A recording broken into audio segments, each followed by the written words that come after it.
is your 1.73 minute warning.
On. Good morning, everybody. I would like to call the meeting of the Governing Board Workshop to order. If everyone would please rise for a Pledge of Allegiance. I pledge allegiance to the flag of the United States of America and to the republic for which it stands, one nation, under God, indivisible, with liberty and justice for all. Thank you all. Thank you, thank you, thank you. I need to be able to say there is a quorum here. I am happy to say all of the directors are here to parlay their information, all of us. And I also have to do just a wee bit of housekeeping at this point. We had a properties meeting yesterday, and I was incorrect in how I read our bylaws and how the state laws are put in place about directors attending meetings. What I'd like to do is make sure all the directors and everybody here understands exactly what it is, so I'm going to read it verbatim. It's 4.6 and it says, when agendas and notice have been properly posted, a quorum of the board may occur due to board members attending business functions, forums, committees, or subcommittee meetings. Attendance of board members is permitted when the purpose is to participate in a social event, i.e. like a ribbon cutting or something like that. I want to make sure that I put that into the record, and the mea culpa first that I will go out directly to is to Director Young, because he was absolutely correct that I didn't have to go, but I wanted to make sure that the whole board and everybody knew that this was in our policies directly. Thank you, Jim. Next thing on the agenda, approval of the workshop minutes from October 9th. Are there any additions or corrections? Hearing none, seeing none, they will stand as posted. Reports of staff. Barry, you're up. Well, you don't have to be up, but you can be up.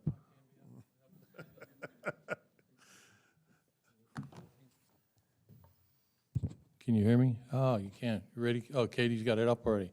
Okay, what I decided to do at the beginning, to give you a little bit of history of bowling.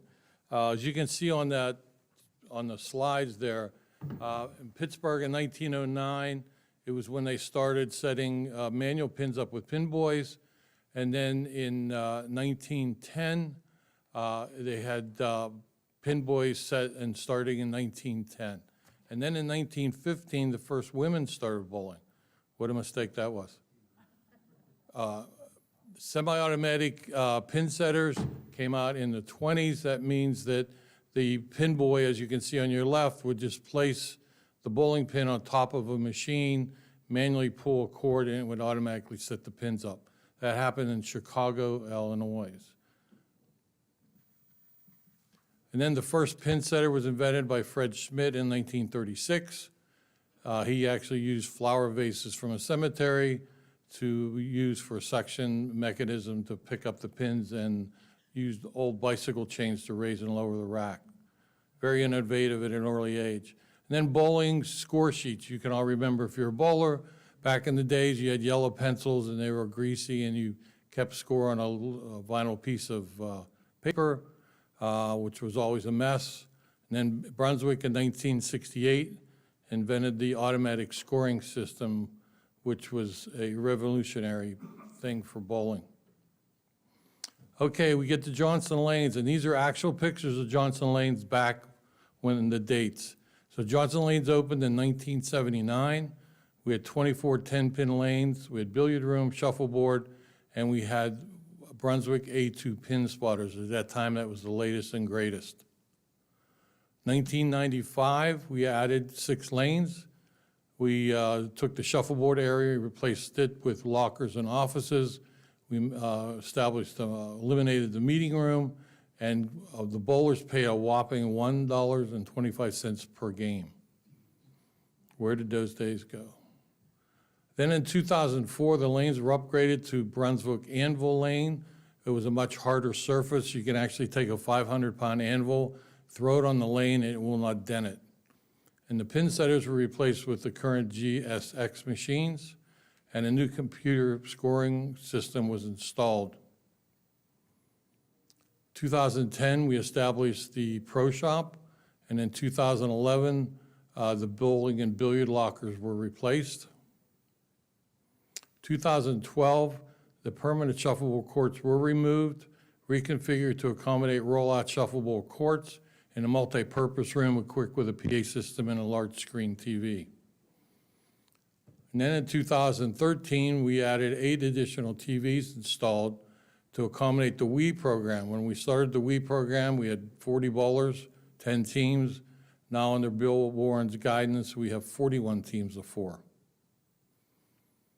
And then in 2013, funding for new mask units were approved, and we allowed the residents to vote to what design choice, and that's what they chose. It's still up today. And in 2013, we decided to lease the Pro Shop out to a professional, and we did that, and Dennis Klein is currently the proprietor of that. Then 2015, we put new carpet in, bowler area seating replaced. We put a new bar in the shuffleboard room. 2016, the tile floor in the bowlers area was replaced, and we added 12 new pool tables, replacing the ones that were 35 years old. Now, financials. As you can see, in the fiscal year 2018-19, we had a revenue of $841,000. We increased prior year by $54,000, which was up 6%. And every category that we have, league bowling, open play, everything was a positive cash flow. So we had a really great year. Then 2019-20 came in. We were doing very well until the corona hit us. And then we had to close for 3 months, which put a real dent in where we were going. So we actually were down 13% in league. Open play, we were down 25%. Total bowling revenue, 17%. And then total revenue, 10%. And the games bowled 14% negative. Current income compared to last year, due to social distancing, we can only allow half of the league bowlers to participate. So our league revenue is down 49%. Our open play is down 14%. And total bowling revenue is down 42%, with total revenue down 43% and lines negative 38%. We currently have 25 winter leagues and 7 summer leagues scheduled for this year, for a total of 1,268 bowlers. Normally, we have over 2,000 bowlers. We have 26 handicap leagues, 1 scratch, 5 no-tap leagues. And we do, with the Bowling Association, We do 25 events every year, and we have 15 events of our own, Red Pin, and we have 23 house Red Pin no tap.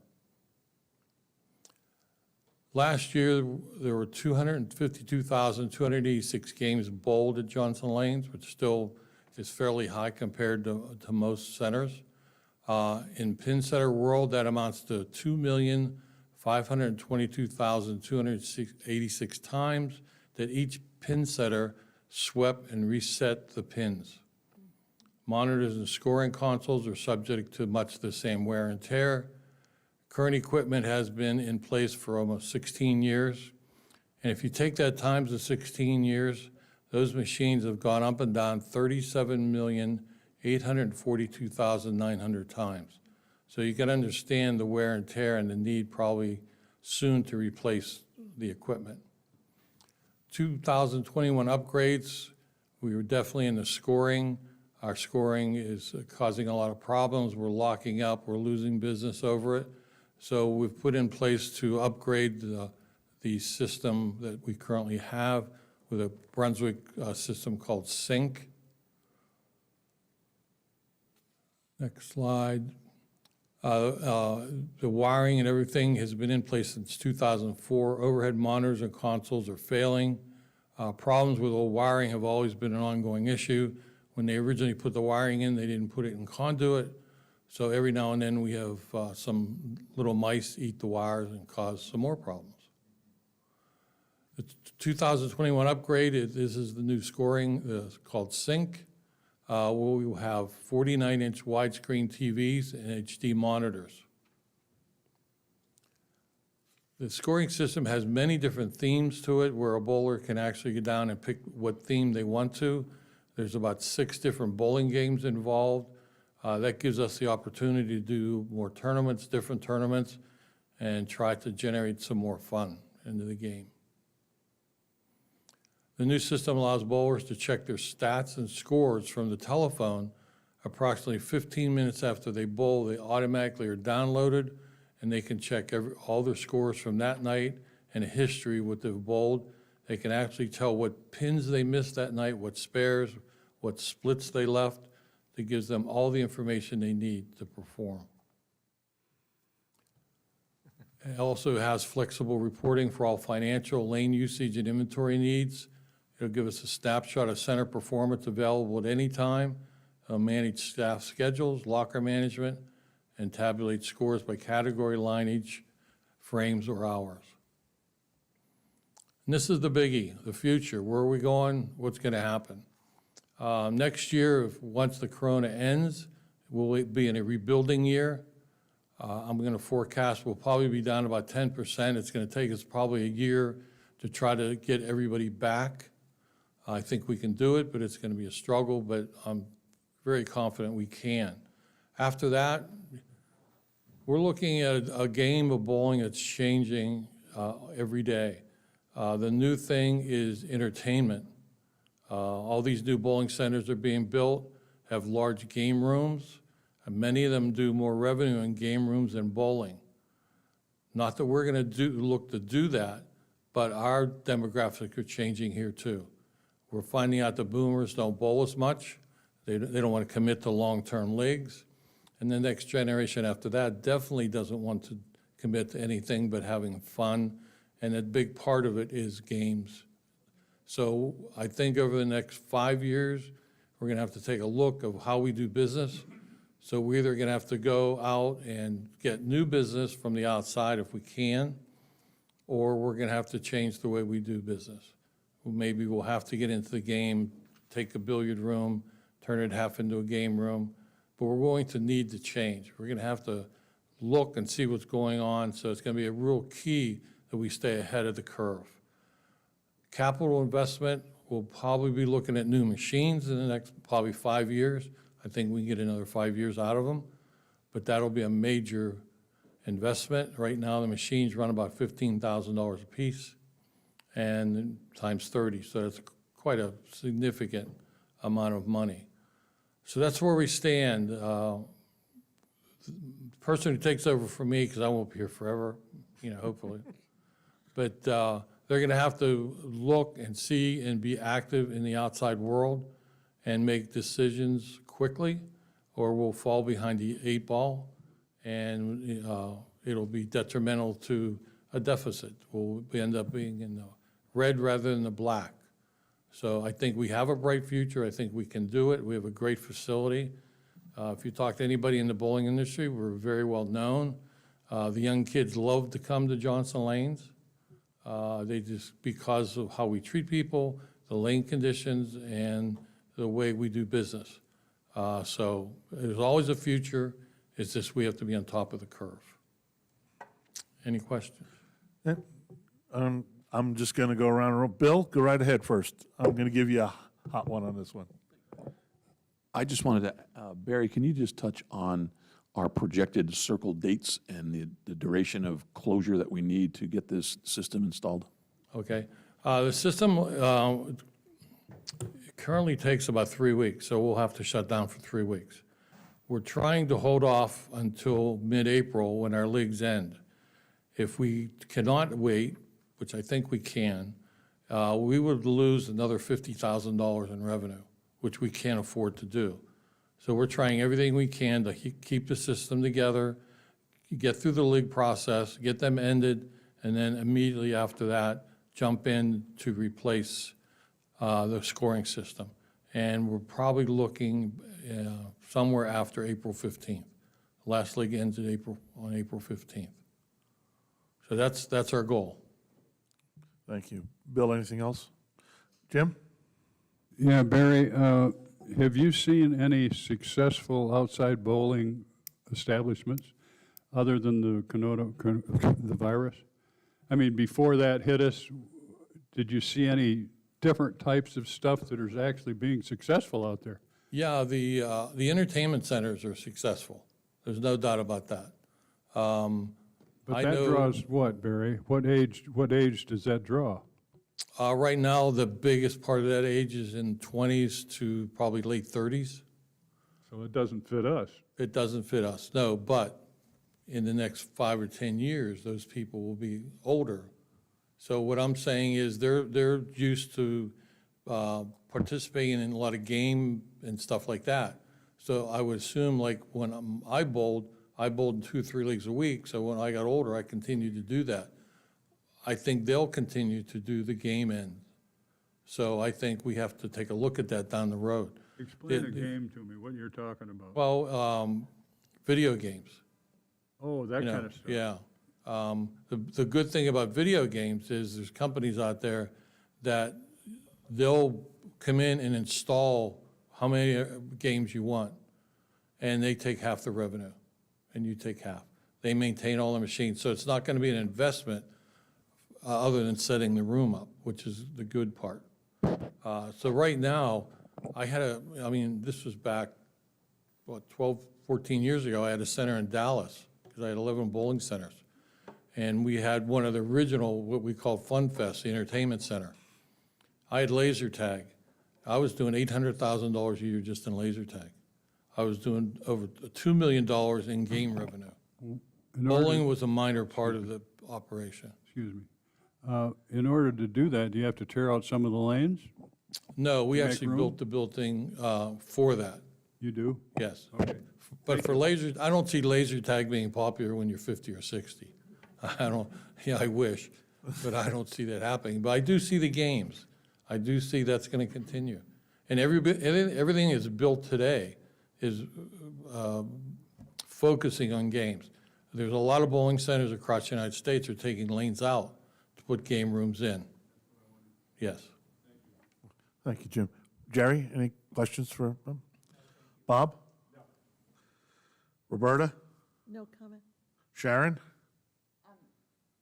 Having two grandkids that live in New Jersey, we frequently go to the bowling alleys back there, and the gaming room is where I spend about $50 to $60. So Correct. it is the one place that they go, but their dad is also at 53, a gamer, and he have 15, 20 of the kids of his age, kids I call them, actually, but they actually do that in the New Jersey area. They have their own groups and things. And it's not down to age 30 or 40, it's 50, 55-year-olds. That's So they actually, then that's where they spend their money, is a lot of it, because every new app or whatever comes out, that's what they're buying.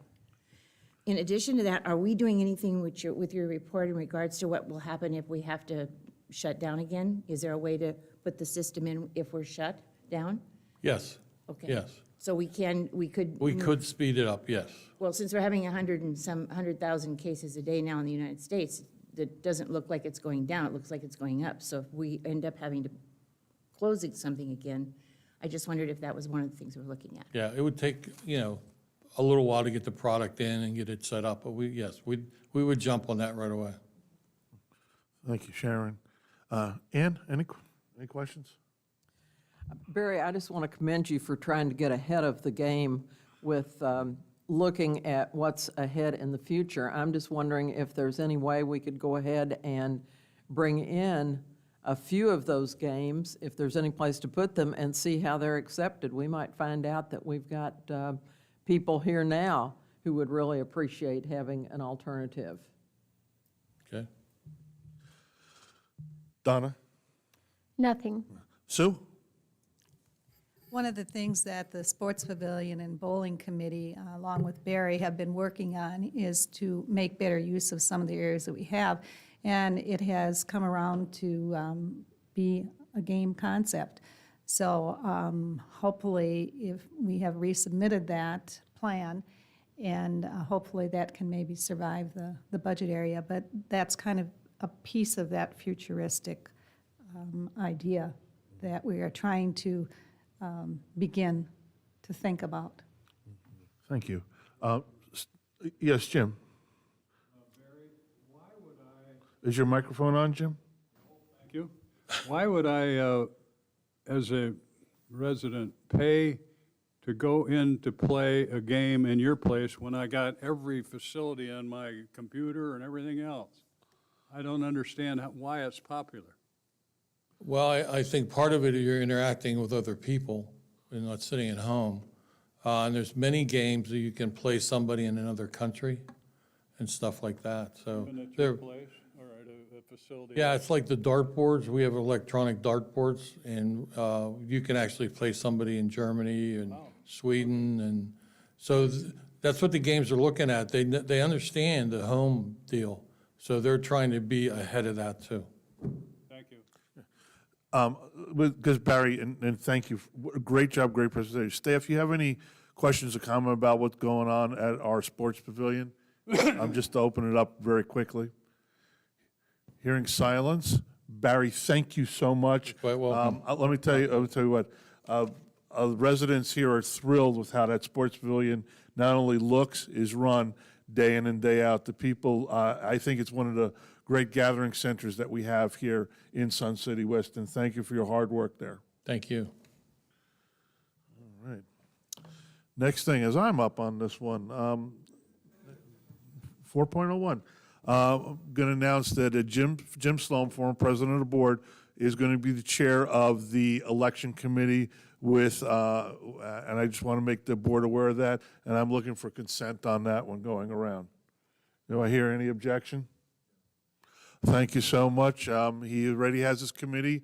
I think we'll be meeting sometime next week with our COVID questions about how we're going to have forums and things like that with Katie and helping us out on that. Appreciate it, Katie. Thank you so much.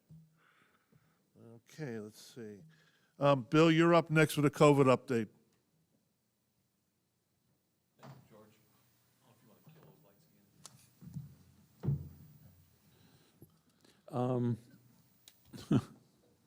The slide's dark for a reason. Yeah. Okay, that's a good start.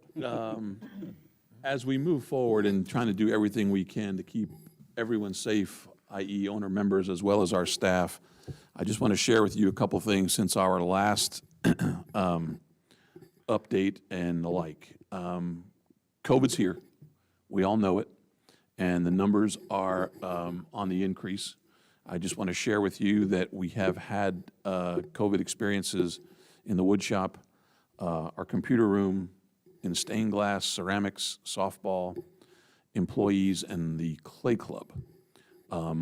within those venues, we've experienced now 5 deaths. And so we are taking some precautionary steps in our planning of and how we deal with the exposures that we are kind of up against here. I know our internal committee met the other day. So if we get notification relative to any kind of exposures, we are closing these facilities down. We are going in and immediately cleaning them as best we can, and then within a 24-hour period, we're planning to reopen. We're also stepping up now on Fridays to clean all of our facilities after we close for the evening and for the weekends. And so when Monday rolls around, these facilities should be brand new and clean and ready to go. So we're very cognizant of what's going on. The numbers, as you can see here, relative to this particular slide, we did have a surge back in the middle of the summer. And from what we're hearing and gathering from the medical professionals, at least in the Banner network here locally in Sun City West, they're anticipating a typical type surge coming within the next couple of weeks. So we are kind of paying close attention to that and moving along as we speak. The effective reproduction rates still are above the mandated 1%, so that is rising. So we are, again, it's still here, it's still problematic and still spreading rapidly. Again, these numbers are just all from the Arizona State Department of Health relative to Maricopa County and the state of Arizona, and just kind of seeing what their numbers are producing, basically showing a bit of a rise in how we're dealing with this. And again, as far as the testing tools and the trending tools by Johns Hopkins, when looking at the state of Arizona, although this slide may be a little tough to see from a distance, but all of those arrows in each of those definitive boxes on what they're actually testing as far as COVID goes are all pointing in the upward direction. We want those arrows to be flatlining and going down, but unfortunately, as we sit here today, our numbers are not playing with us like we like them to. So the numbers are rising. These are the recommended things to do as far as what they're seeing on a weekly trend, as far as positivity rates and tests per thousands, as far as new cases go.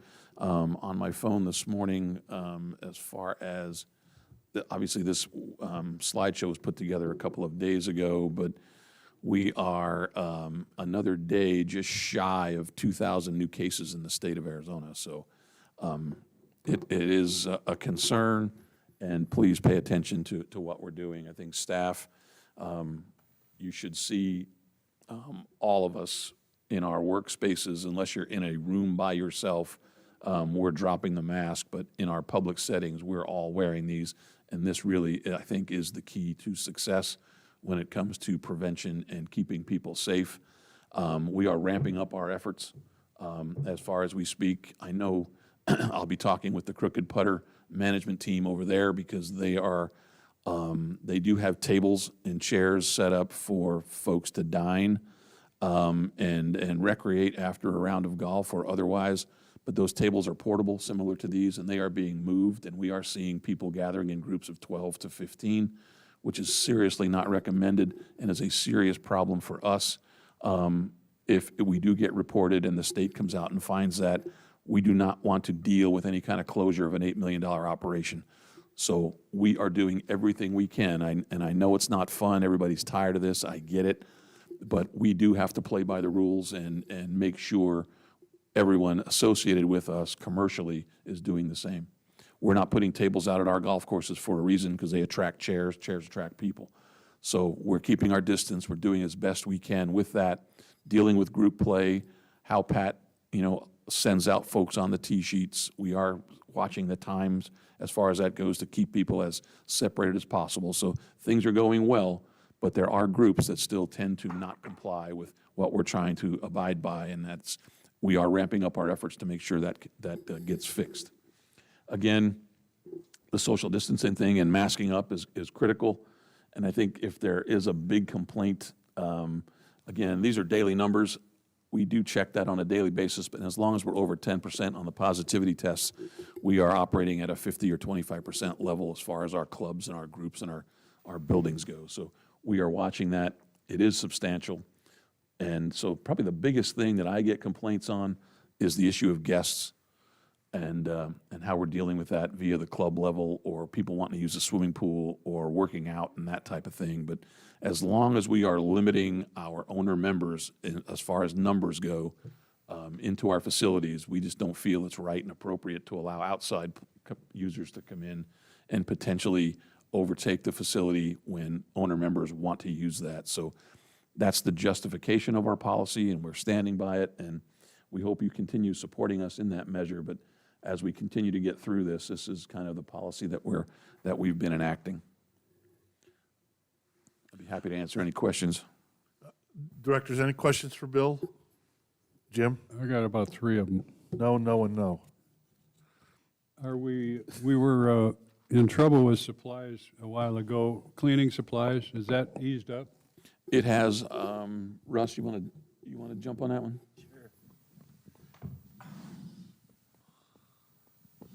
We have not run into any current issues with getting supplies. Matter of fact, we just put in a large order to get ahead of this in the event, because toilet paper, if you haven't seen, has already left the shelves. We get all our stuff from a commercial level, so that will be attacked next, so we're 2 steps ahead of that. Good. You were talking about not allowing guests.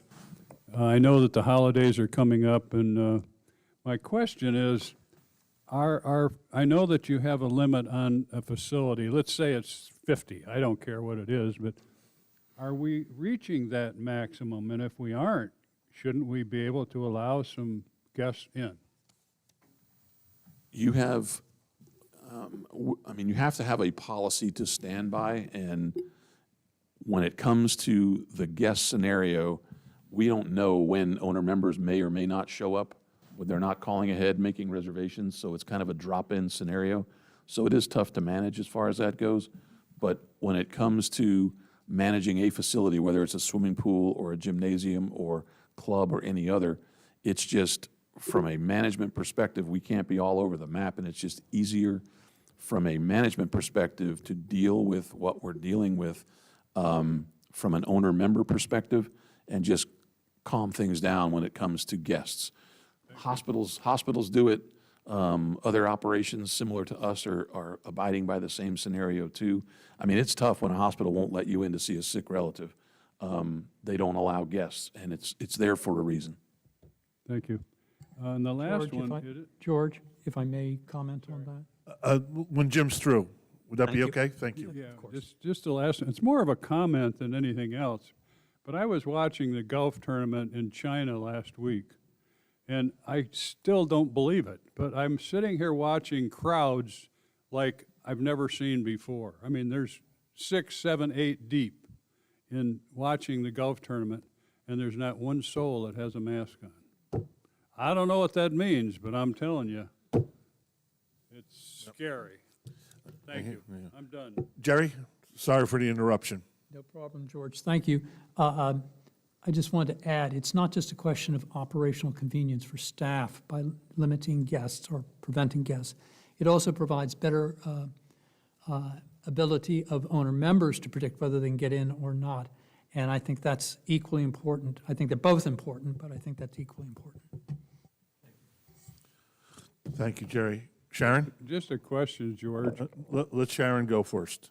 It isn't, I mean, it's a comment. Oh. Can we have our masks off when we talk? Because I can't understand half of it through the mask. Just a comment. If we can, I'd appreciate it. Sharon? First of all, thanks for all the work that you're doing, because I know it's really difficult. Is there any restriction on clubs that say that they have to have 2 people monitor, like they do in the Stained Glass Club?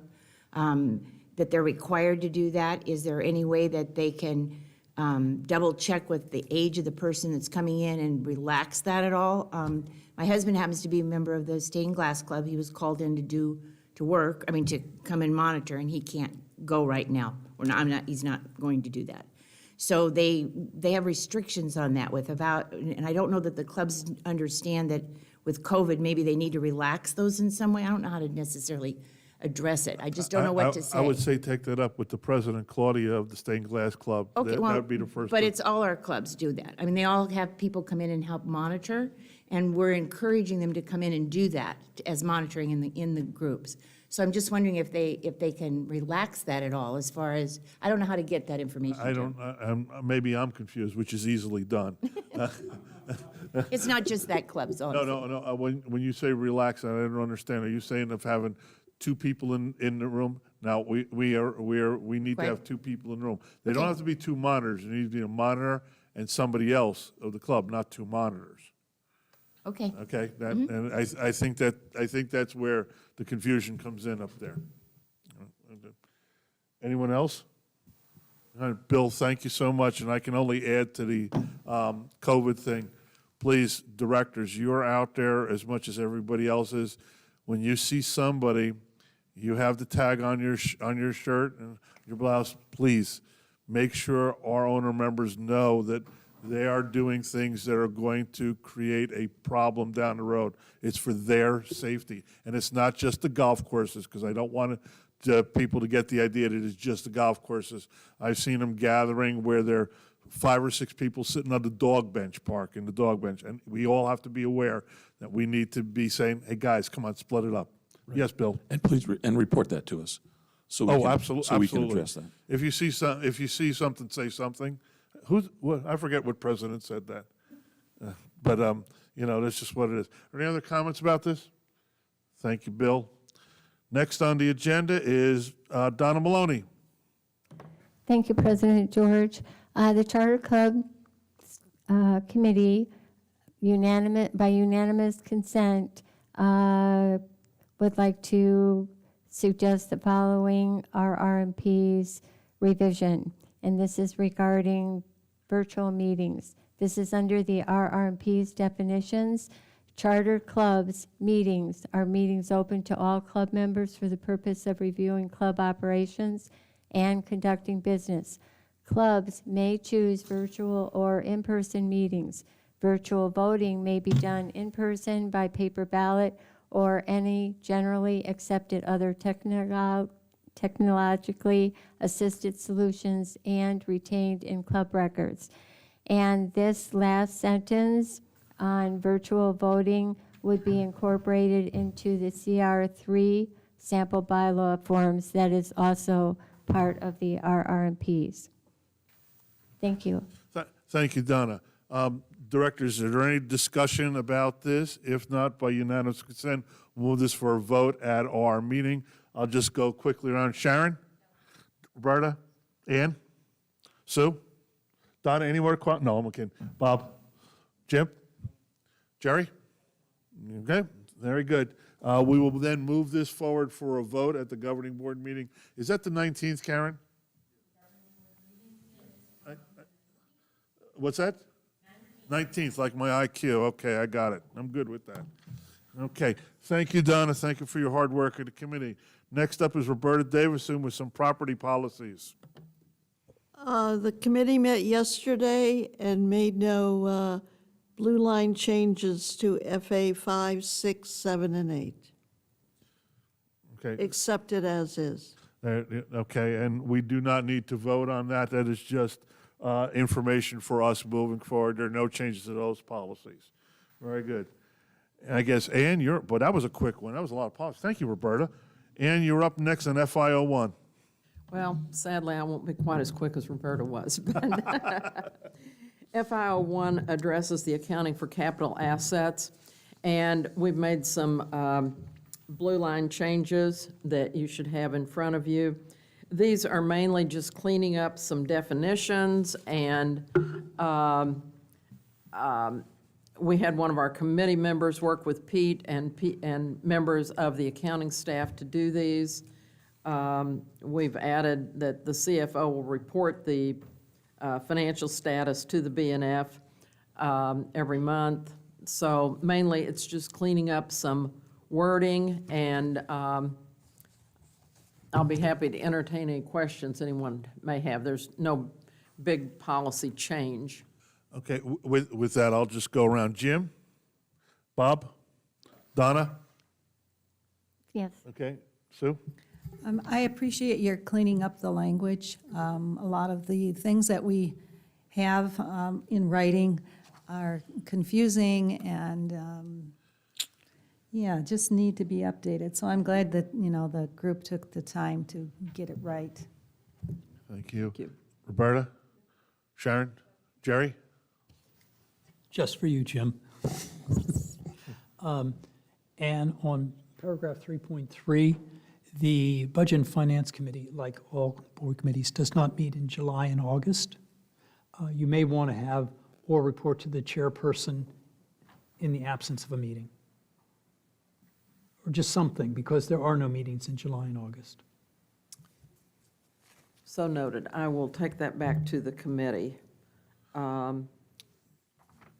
Would there be consensus to move us forward as it written now and have her come back with that at a second time for that approval? Yes? Yes? Have unanimous consent about that? Then this will, The CFO will report the capital budget financial status to the B&F committee on a monthly basis.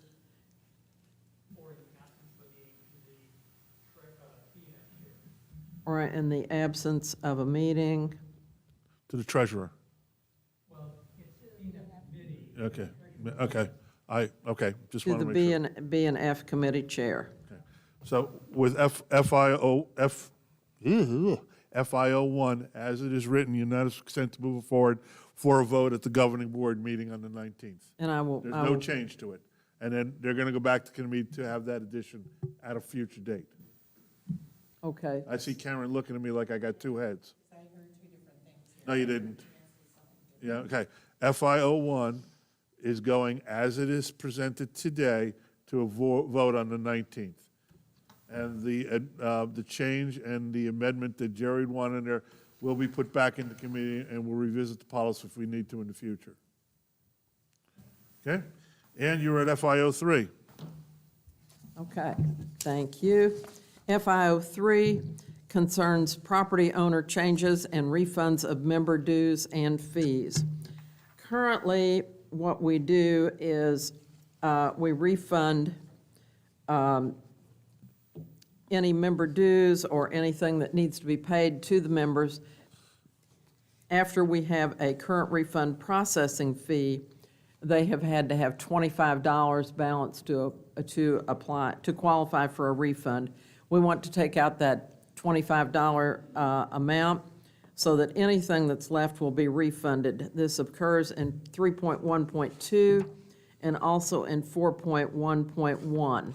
Now, the reasoning behind this is mainly just to clean up things. If a member has a penny coming back, it may seem a little ridiculous to write them a check for a penny, but we have already included the cost of printing a check, processing this, mailing it, in the refund fee. If we leave that penny on the books, that has to be reported to the county or the state, is it, Pete? State escheatment. What's that? The estate escheatment fund. Okay. yeah. The estate escheatment, and that can stay around for a few years. If you've ever seen those columns in the paper that says you may have money coming to you from a source and you see your name there, that you may have a penny due you from the rec centers of Sun City West. This will merely just get it totally off the books. We don't have to worry about it anymore. No, it doesn't have to be kept around. So we're just cleaning it up. And this, of course, as I said, is after the processing fee that we charge to everyone for refunds. Or any questions on that? Thank you, Ann. Any questions on this? Do I get unanimous consent to move it forward for a vote on the 19th? Seeing so, as written. Ann, you're busy today. I am busy. My committee has been very... F11, they were working hard. I have to tell you, I've got a hard-working committee. The next one is disbursement authorization, and all this does is clean up some wording in 2.3. The treasurer shall be provided with copies of the check registers for all distributions for, it did say his review, we're taking out his. It's just for review. just to clean up. Any comments or questions? Moved by unanimous consent for a vote on this? Thank you. And I think you're up to 17. I'm up to 17 now. This is the asset preservation fee, and this has had several iterations last year. The one that has come into play, and we keep having some questions that come up, this is under 3.8.2. A person or legal entity who acquires ownership of a legal or beneficial interest of the residential unit resulting from death, sells it within 1 year of the date of death, is entitled to a refund. It just spells it out. If you take ownership resulting from a death, you sell it within 1 year, you get a refund, and that's on the asset preservation fee. Any questions about that? Any comments? If not, by unanimous consent, can I move this forward to a vote on the 19th? So ordered. FY 15, General Pete. Thank you, Actually, everybody. I'll tell you the change that we've made to the policy first, Pete. I don't mean to take over for you, but we did add on 3.1 the committee chairs, and we've added chartered clubs and took out bowling, just left that as sports pavilion because the sports pavilion includes bowling. So those are the only changes to the policy, just some wording. And Okay. I'll let Pete address the rest of it, which Pete. is the And budget Katie, can you timeline. actually leave Pete? that there? Pete, hold on a second. There's 2 steps to this. Just give me a second. Are there any comments or questions about the changing of the wording in this policy? Sue? And just as a clarification, the committee sports pavilion is entitled Sports Pavilion and Bowling. So now we've given it a different name, but possibly we should be dropping and bowling from all of our usage of that committee. It seems kind of silly. So that might be something else that we need to look forward to, but that's just a detail that Would you be okay with the policy, with the change in this as it's written? yeah, I'm fine. Okay, by unanimous consent, can I move this for a vote on the 19th? That's good. Pete, you're up next, sorry. No, thank you. Katie, this was up for proposal for change, but it's a perfect segue because all those 3.1s all the way down to 5, I'm not going to go through the budget timeline that the BNF approved unanimously.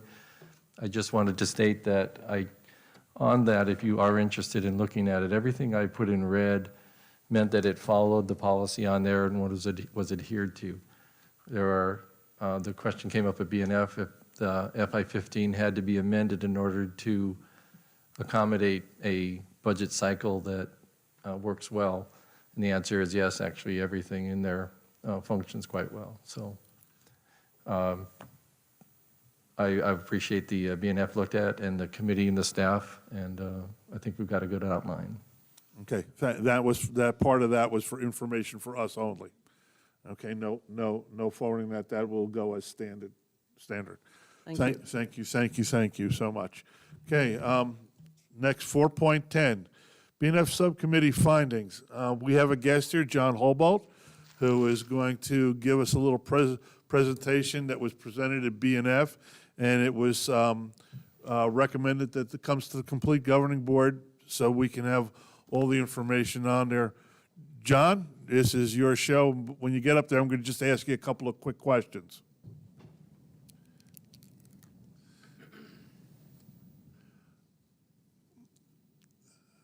Okay, Mr. President. Good, thank you. Okay, Mr. President, fire away. Thank you. First off, John, you, in your presentation, you are not tasked or given any recommendation for moving of funds or allocating of funds into different funds or any financial advisement. Is that correct? True. Okay. I want to make sure that the board knew that going up there. Also, what you have out here are facts and findings, and as you go through it, there'll be some assumptions that you made based on formulas of dollars, and if they have their hand up, they can just ask you where this come from along the way. And with that, good luck. Have fun. Thank you very much. And thanks to you and Chairperson Ann Brown for giving me this opportunity. I was part of a subcommittee, just as background, of the Finance and Budget Committee. And what we did was we were charged with looking at what has been the impact and perhaps a forward look of the policy that is currently in place for Sun City West, where we invest the funds, the reserve funds, that funds set aside for our capital uses, R&R and new capital, and we've been investing those in securities through Vanguard, bonds and stock funds. So with no further ado, I'll just repeat a few comments there based on what our president said, and that is if you have any clarifying questions about the formulas, the data, anything like that, feel free to ask that. Someone else sitting around the table may have that same question as well. It will help the group move along. If you have any philosophical questions or things of that nature, I would appreciate it if you would hold those until I'm finished with the presentation. We've got a lot of material to go over, a lot of numbers, and I think the flow of those numbers will be more easily understood if we can maintain some continuity there. So those are my requests, and let's go ahead and get started. The number one question that I alluded to, but I'm spelling it out on the screen here, is our investment policy, our investment strategy prudent? So that's what we're going to set out to do. The considerations that the subcommittee looked at were 5. We looked at the historical perspective. We looked at what are the industry standards and best practices. We listened, we obtained the legal counsel advice that had been given in the past. And then we compared, we also looked at our Sun City West policies, FI 4 and 12 specifically. And then the forward-looking piece to this puzzle is the 10-year forecast model. We excerpt certain highlighted rows from that. I believe everybody in this room is probably very familiar with the 10-year plan. Our CFO presents that routinely throughout the year, especially in the capital budgeting time of the year. We've pulled off some of the rows from that are relevant to this discussion. So, okay, the first thing that we're going to take a little stroll down memory lane here. The first thing we're going to look at are a series of numbers, and the goal here is where have we been, how important has this strategy been to the community, and then some sensitivities around those numbers. And I think the sensitivities around the numbers will give you a perspective that you'll be able to retain and carry forward in any discussions that follow this. It's one thing to throw up a bunch of numbers at people, and it's another thing to make sure that when we're finished that we've communicated accurately. So anybody who has a laptop and can watch this on their screen may find it more helpful than trying to watch the screen up here. A few of these charts are truly eye charts, and they're going to be tough to see. So the first one is you'll notice that we have taken a look at what income has the community received in the last 3 years. I went back to fiscal 18, 19, and 20. There are a couple years preceding this that we didn't include. I'm assuming that the results are going to be the same, but this is what I was able to access conveniently from our website. Truly, the policy, the strategy we've been using has been very beneficial to the community, very beneficial.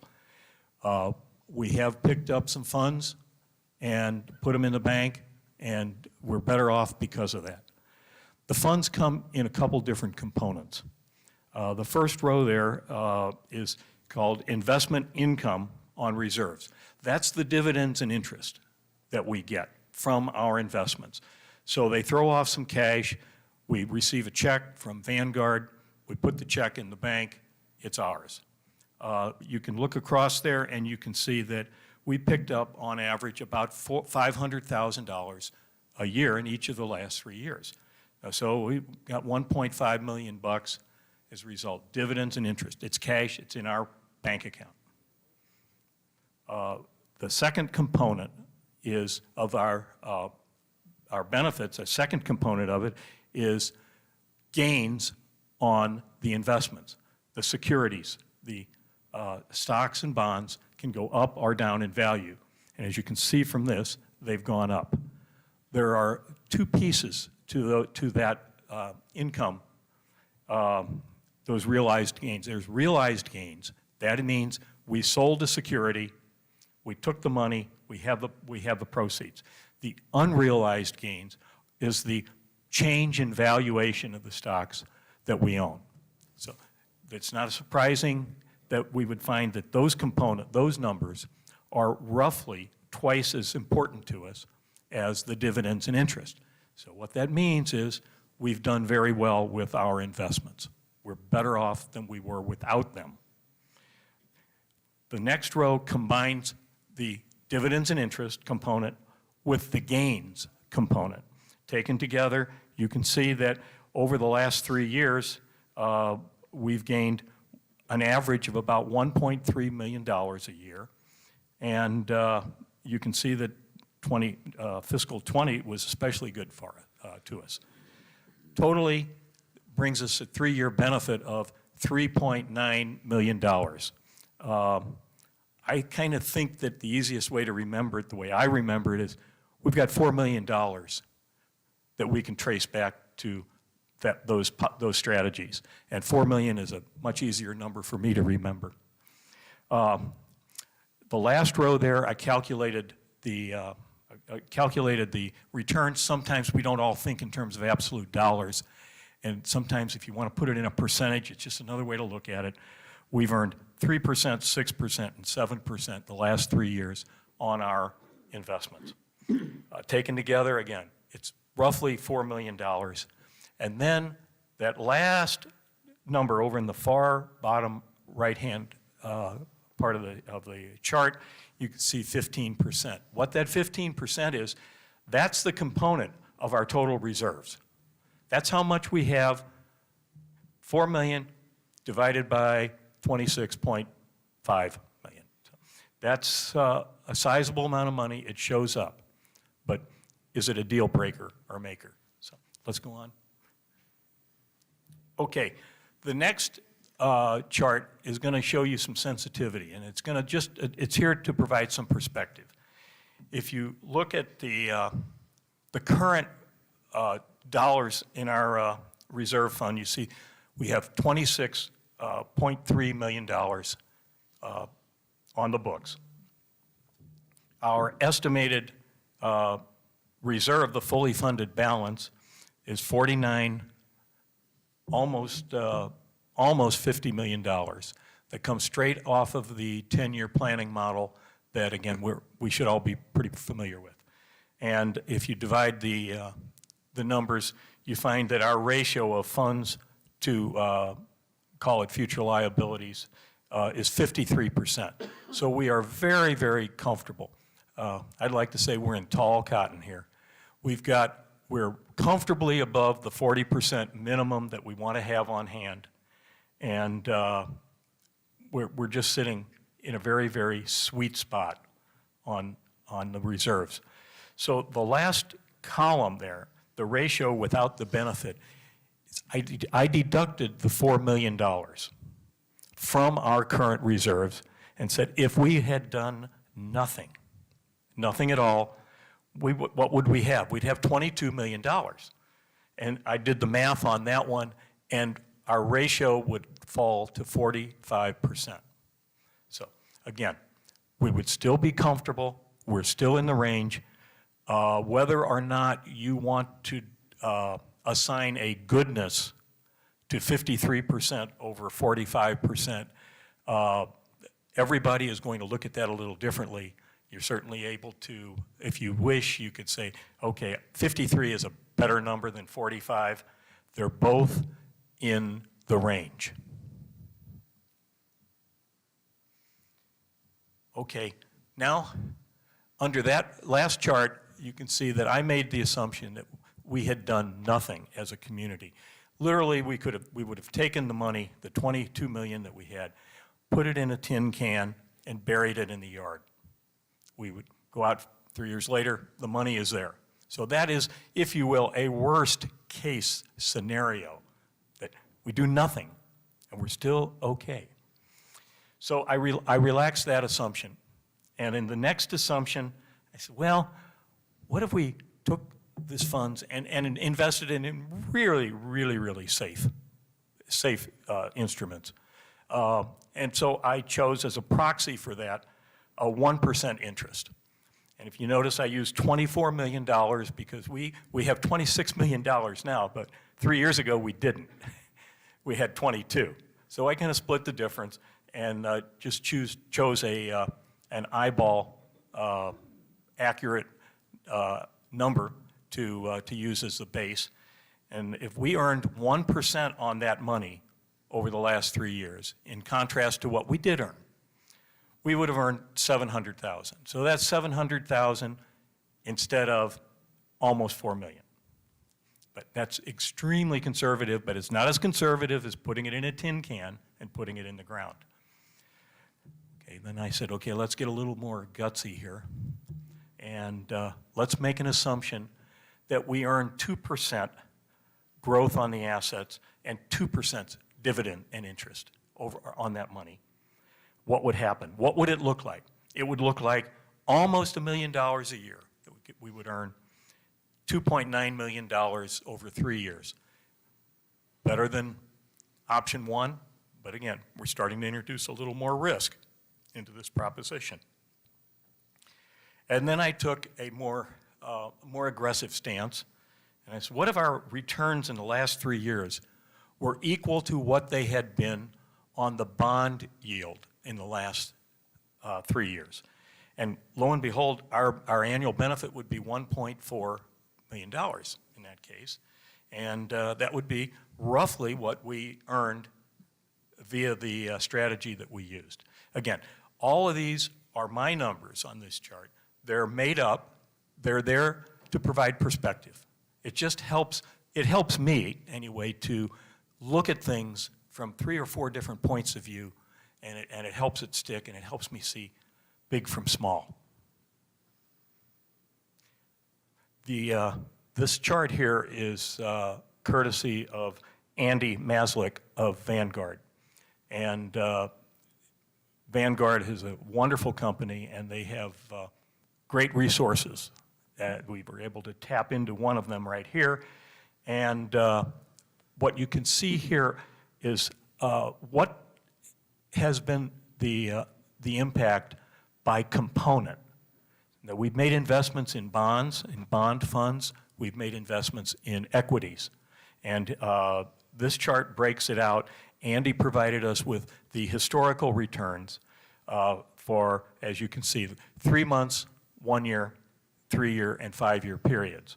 And you can see that the equities row has been a little more volatile than the bonds, but you can see we've done quite well the last 3 years. The 3 year number of 8.1% is the number I tend to go to on that row, because it's more than just a short period of time, but it's not so short that it's highly erratic. The surprising row there, I want to call your attention to the bond yield that we've had. We've enjoyed a lot of success and made a lot of money on the 60% of our funds in the bond funds.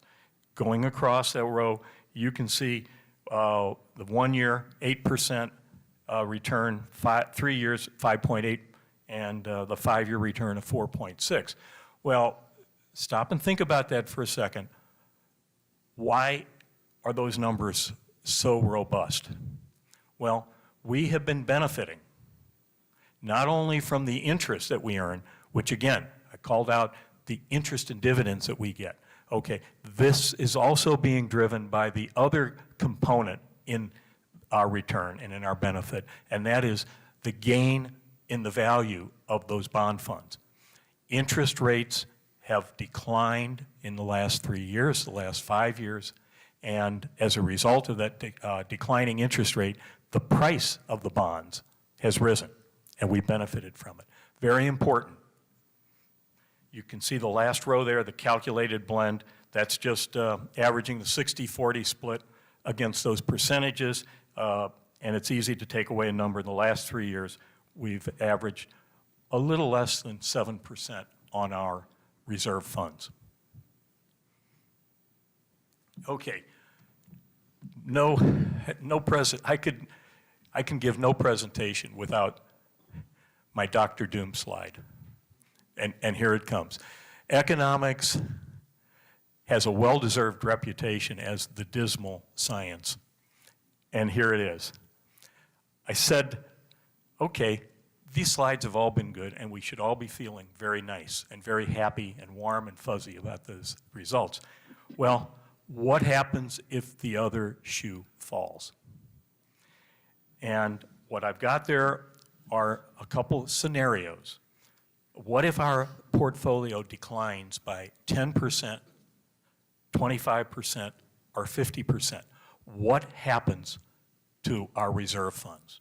I expressed that what happens in two forms, dollars and the effect on our reserve ratio. You can see it, we could withstand a 10% hit on our total portfolio. We'd lose roughly $2.3 million out of that reserve fund, and our ratio would drop to 48%. We're still okay. We take a little hit. I ask you to go back to how did you feel when I showed the slide at the beginning of this presentation that showed us falling from 53 to 45 if we'd have just put the money in a tin can. Okay, so, but take the second row, the minus 25% in our assets. If we lose 25% of those funds, we are right down on the cusp of our policy of 40%. And then the really draconian view, 50%. We'd lose $13 million, we would be in 26%, and we would have to deal with our policy of a minimum of 40%. And before anybody here says, oh, it can't happen here, I remind you that the bear market of 2001 and the 2008 bear markets both resulted in drops of roughly 50% of the value. Did it come back? Yeah, but we did there's a short-term hit there. The bond valuations, as I've said, have benefited from a continuation of a strong bull market. In fact, it's a 38-year bull market. It started in 1982 when President Reagan and the Fed chairman, Paul Volcker, declared a war on inflation. And that was the high point on the interest rates. Since then, they've been in a gradual decline. And more important than the history lesson there is the fact that interest rates, as we all know, are very, very low now. They can't go much lower. And if they can't go much lower, we aren't likely to see any price appreciation in the portfolio as we have in the last couple of years. A question, Ann? John, I would understand that if we're in totally treasuries, but if we're in corporate and municipal bonds, are they expecting those to still have that low a yield? Yeah. I know that my personal financial advisor doesn't agree with that, but I know all advisors have different takes on these things. Well, first of all, let me say that I'm not an expert in the bond market. So I'm only offering you what I have observed over the years from a distance, and that is that the bonds tend to move in lockstep. They're triggered off of the U.S. Treasuries, which are considered to be a risk-free investment, and they return the smallest amount of return because they're really reflecting the time value of the money, not any real risk and no credit risk. So they tend to move in lockstep, and the easy example is mortgage rates. When interest rates fall, mortgage rates tend to fall. So they tend to move in parallels with each other, so to speak. Am I answering your question? Well, yes and no, but I'm not sure that the corporate and municipal bonds are going to be quite as draconian as the treasuries. Well, my assumption is that the corporate bonds will always pay a premium over the U.S. Treasuries. And they will go up and down with the Treasury rates. They will not go down to zero. If the spread between a AAA bond, the spread between a AAA bond and a Treasury may compact. There could be compression there in the short run, but they're going to tend to move in the same direction. I can't imagine they wouldn't. I'm going to ask our CFO if he would like to add a little color commentary to that, to my answer. Not really, no. Sorry. It's predicting future prices of any kind of security is a fool's game, I think.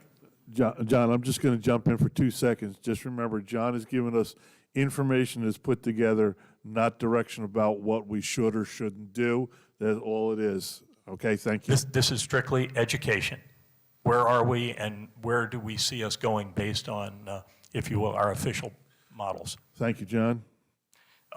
The last note on that, just to follow up, Vanguard is projecting 0.8 yield in the future on the bond funds. I can't be sure, but I think that's on indicative of our holdings. Okay, now, again, the 5 criteria that we used, the first one was the historical, and that's, we've just gone through that. I hope at this point everybody has an understanding of what do we have, how have we gotten there, what are the components, and what's the sensitivity of changes that are likely to happen. Okay, the second criteria was the industry investment standard. And I believe everyone has seen the wonderful presentation that our general manager put together in the last month on this topic. And in that, he points out that 99% of our type of organizations, our kind of associations, are invested in highly liquid, highly short-term, and very, very safe government and type bonds and securities, as well as very, very high-grade corporate bonds. Almost none of the organizations are invested in equities. Third criteria, the advice from legal counsel. And this is another trip down memory lane, if you will.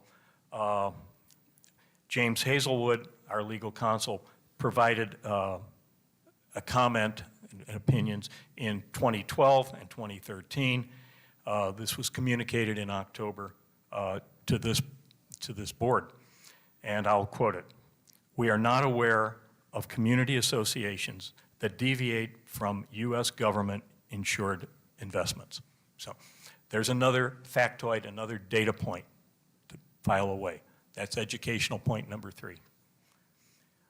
Policy statement. Number 4 criteria is, what are our policies?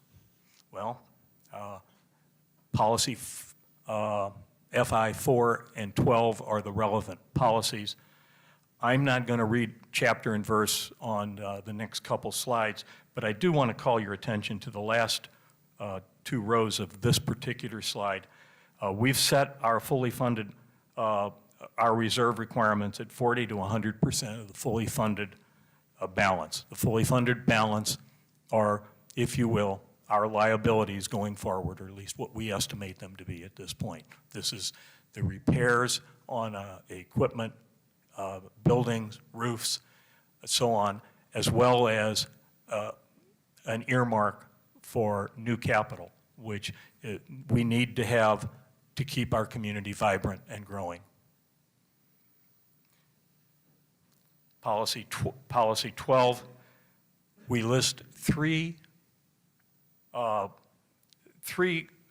goals. Far and away, number 1 on that list is preservation of capital.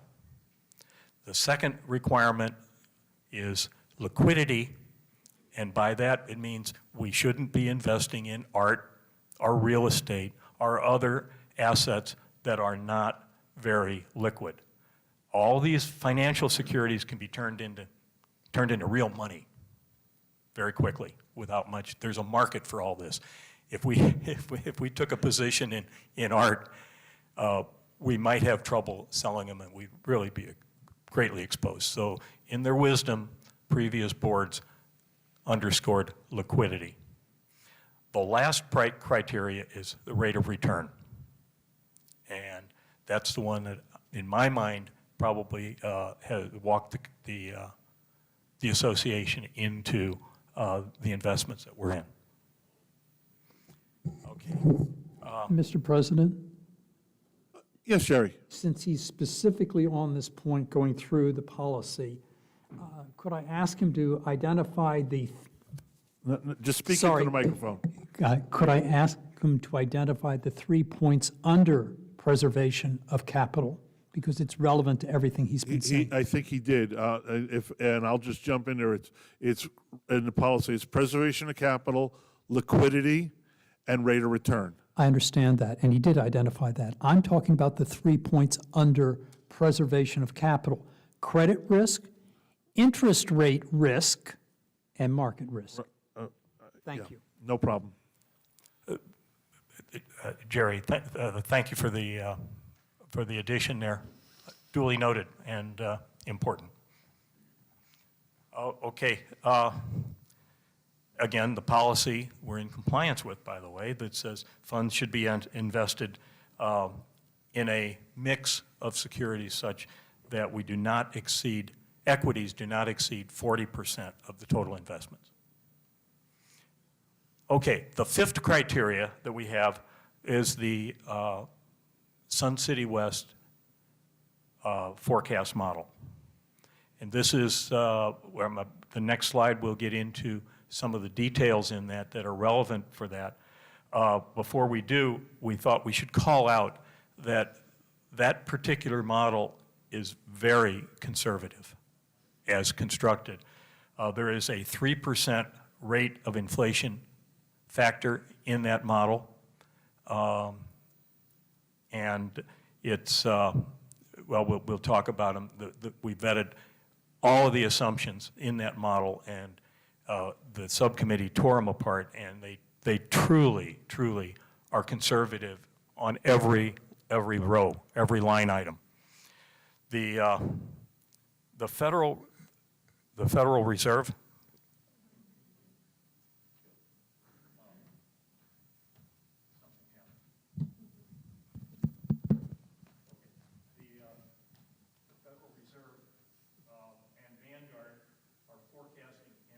John? I think we're all off. John? I think we're all offline. I'm sorry? Johnson, I'm not coming through either. Testing. Oh, the old technical difficulties. Hold on a second, John. Take a deep cleansing breath. I'm sure all the directors are just loving the idea of going through numbers for another couple hours, you know?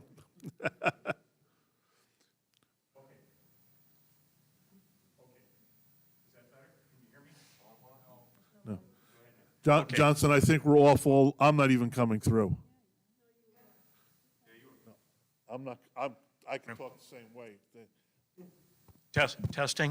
Testing. Okay? You're getting there. Okay, let's try it again. The Fed and Vanguard are forecasting inflation rates of plus or minus.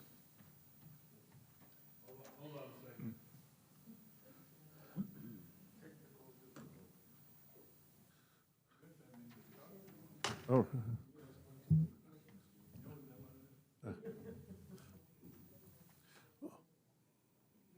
My concern is, I can speak loudly enough for everyone in the room to hear. It's also for the people on the, That's what I'm worried about. Is this one on? they're all off, I think, They're all off? because I'm not even coming through. Okay. He's working on it. Are we on? No, you're right.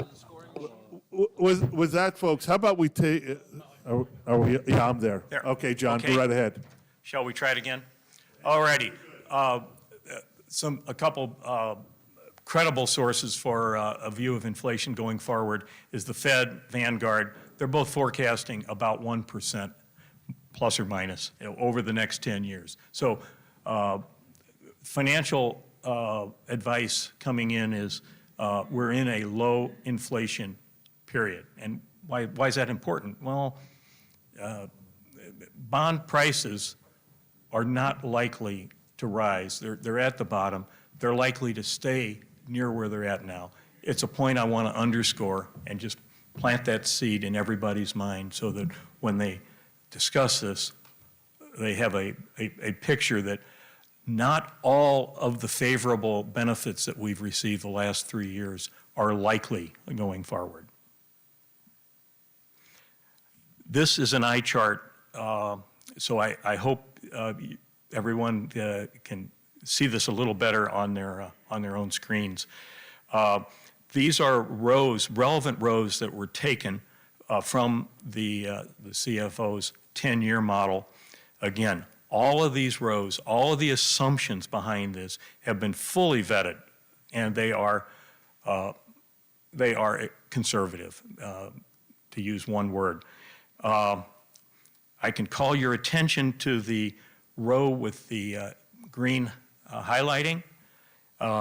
That's one of those rows that we talked about. It's one of the components of our income stream from our reserve investment.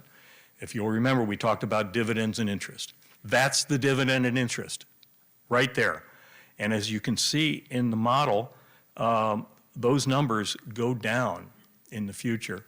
Our CFO has a current assumption on there that comes out to about 0.5% of earnings on the investments. Extremely conservative. The yellow highlight, I can't even read it without my glasses.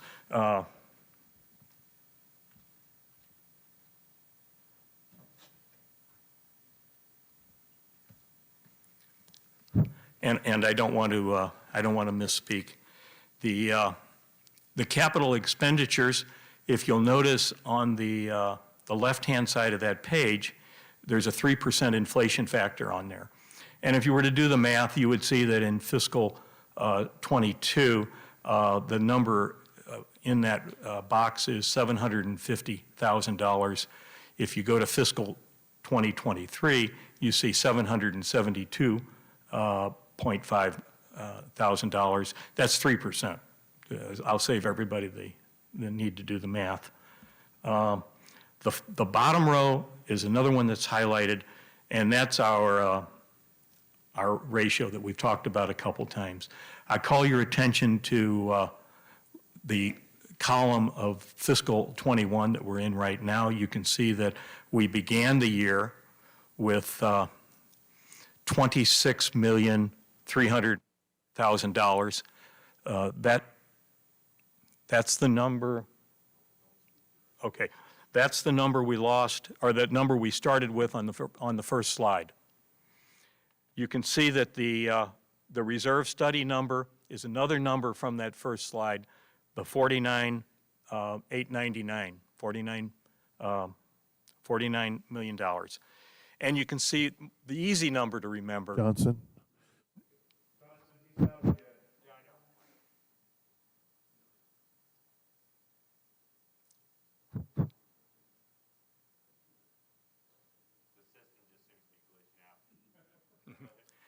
Maybe it's trying to tell me I've outlived my usefulness here. At any rate, we've got a 53%. That's the same ratio number that we showed at the beginning of this presentation. Scroll over to, we chopped this at 5 years.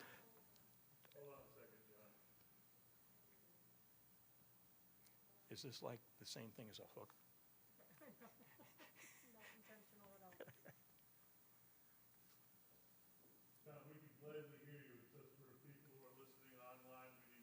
Yeah.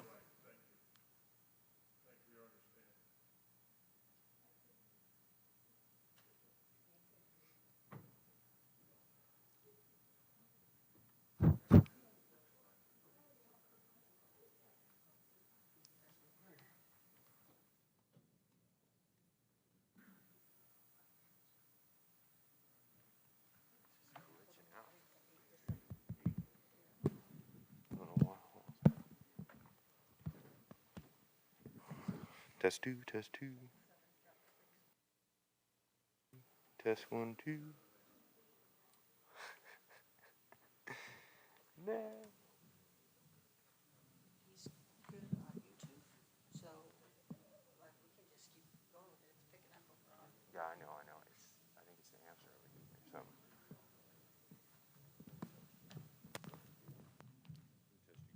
Yes, sir. You're always on. Test two, test two. Yeah, so it's like dropped out the whole.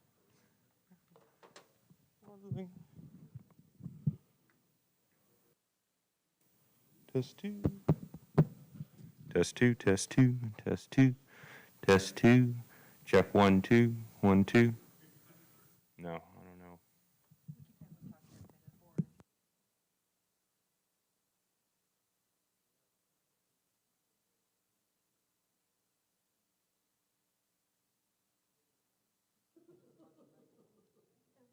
Good thing we're getting new stuff, right?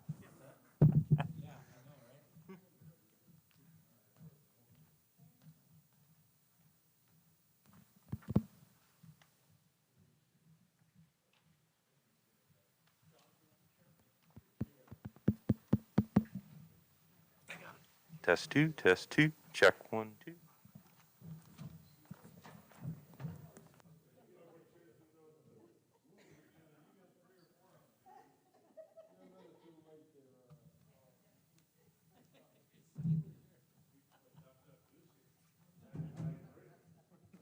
Now my pants fall down.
check two, check two, check two, check two, check two, check, check 1 2, check 1 2.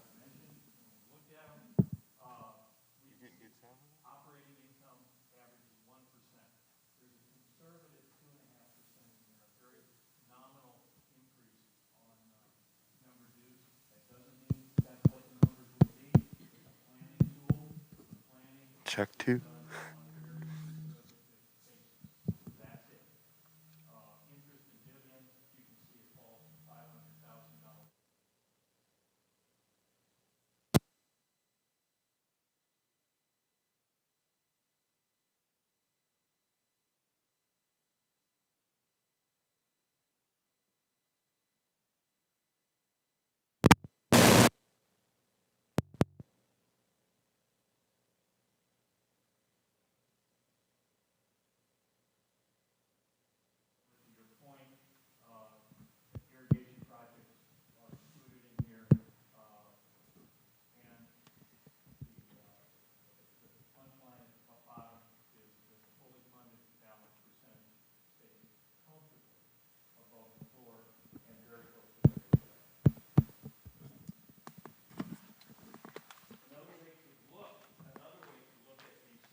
Can you go back to that last slide?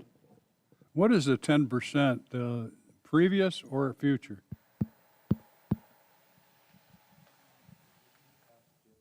Past, thank you. That's all I want to know. I just. Anything there? Can you hear me?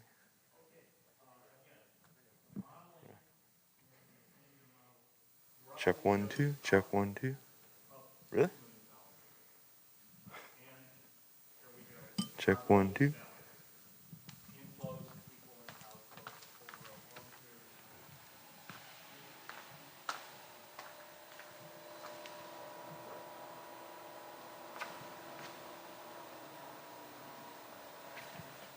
So,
test 1 2, test 1 2.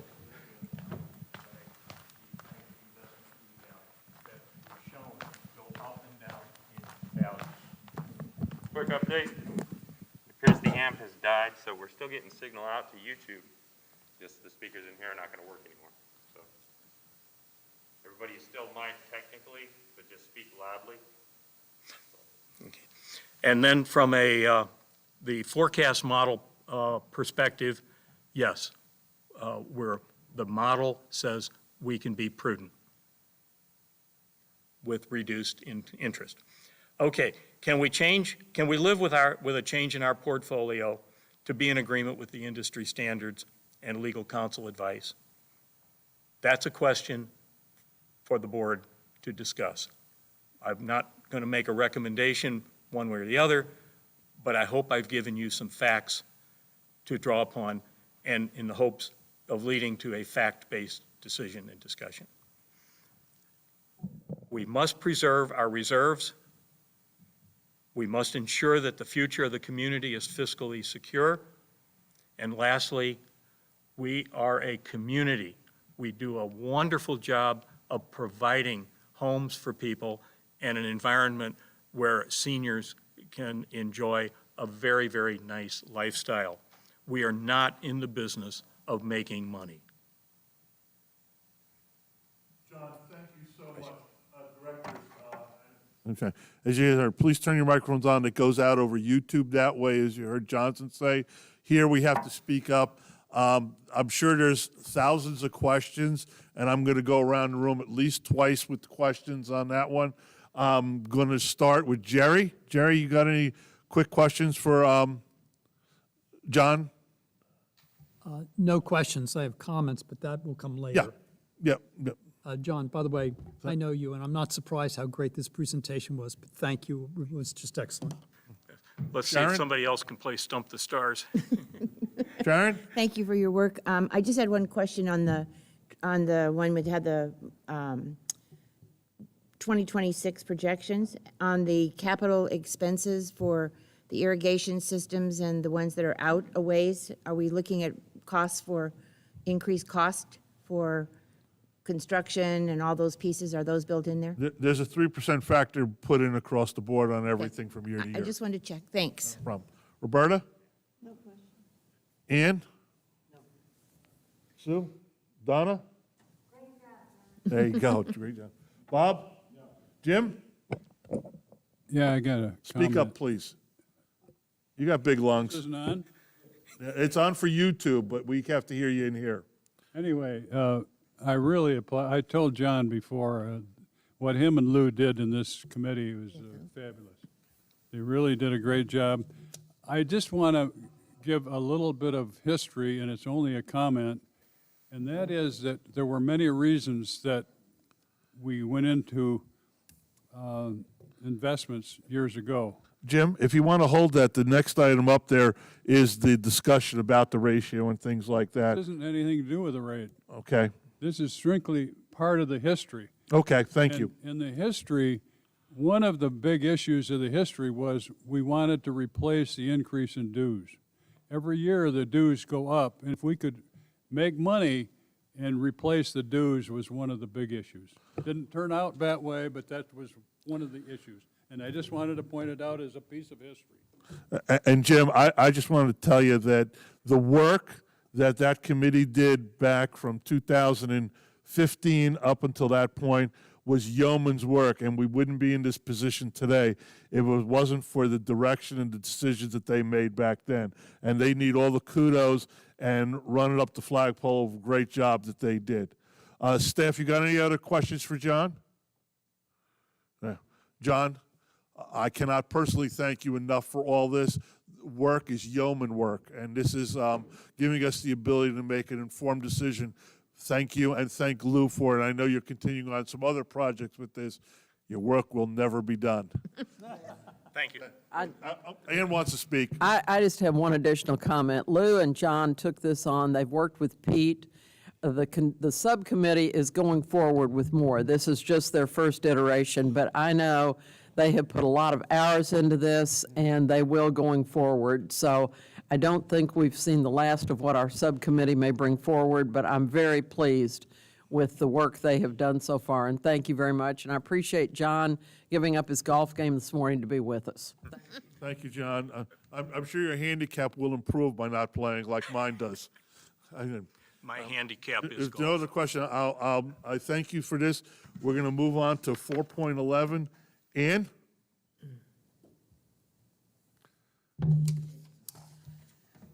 This is a motion per, No motions yet. oh, This is Sir. your, this is just to tell you what the. sorry, I was just reading B&F this committee. special session, never mind. Yeah, I know. Per the recommendation of the Budget and Finance Committee, I move that the governing board approve directing association and, oh, no, oh, I've got the wrong one. Never mind. I love you, Ann. This is what, we'll get there. I'm just anxious. No, I'm You know, it's not. protocol, that's the problem. The Budget and Finance Committee had a discussion after we saw this presentation by John and Lou Mancuso on Tuesday, and discussed that we felt like our current investment strategy was a little too aggressive, was not going to meet some of our goals, and we looked at recommending 80% fixed income and 20% equities portfolio. Thank you, Ann. And with that, that is the recommendation of BNF to move forward. And I will not, this will not be moving forward to the 19th, as we have a special meeting that will address this right after this. Board Director comments. Jim?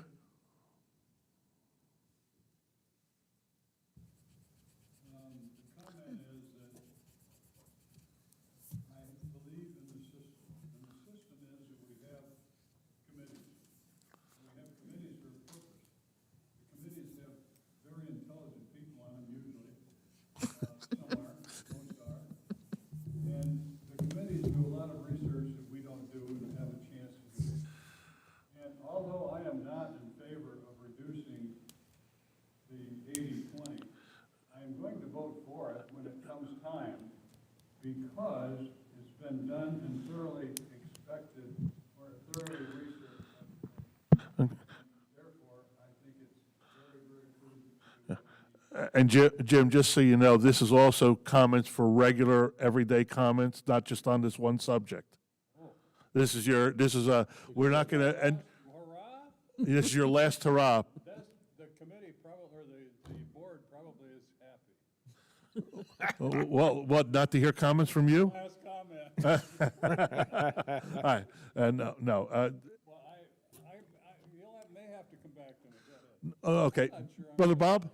Yeah, all I have to say is, again, thank you. I mean, this puts a lot, in my mind anyway, to contemplate, but it's very good and makes it a little easier with all their hard work. I just, once again, I just want to reiterate, these are regular, everyday comments for our whole meeting, not just the 80/20 thing. Just That's so the you know. big part, though. Okay, Yeah. good. Jerry? Real quick, George, I got you switched to the stage, so. Okay. Jerry? Thank you, George. What I understand the recommendation is intended to accomplish is a reducing of the risk level for our investments. And I certainly agree with that. Times have changed. We should be reviewing it on a regular basis. And the idea of reducing the risk level at this time is a very good thing, and I certainly support that. I do not think a 80/20 approach to saying what the risk level is the most effective way to accomplish that. Usually when you talk to investment counselors, they talk about very conservative, moderate, and kind of work your way up to very aggressive. We are not qualified to pick investments. And to say to Vanguard or anyone else we use that the ratio ought to be 80/20 is not a statement of risk, but it's a statement of how to invest. And that is not our expertise. Our expertise for the association is to set the risk level and let Vanguard translate that into actual investments. And so I applaud the approach, and I certainly support the reduction of risk level. I think it's timely. I don't think this is the best way to express it. Thank you, Jerry. Donna? No comment. Sharon? I agree with partly with what Jerry's saying in regards to what we're looking at. I'm of the opinion that we ought to be closer to 90/10 just in general, because I don't believe we ought to be looking at risking the the association's money, but we really haven't even heard about from a financial planner. I don't think we are financial planners, and I think that's what got them in trouble before when they were trying to make the decisions. So for me, I would like to see us hire a financial planner and have them work with whatever the BNF committee is to come up with what that ought to be. And that is being reviewed by the subcommittee Right. in the future. And, Roberta? Ann? No, not this time. Not this time. Sue? Okay, and I get the last word on this one. That's like impossible with you at the table.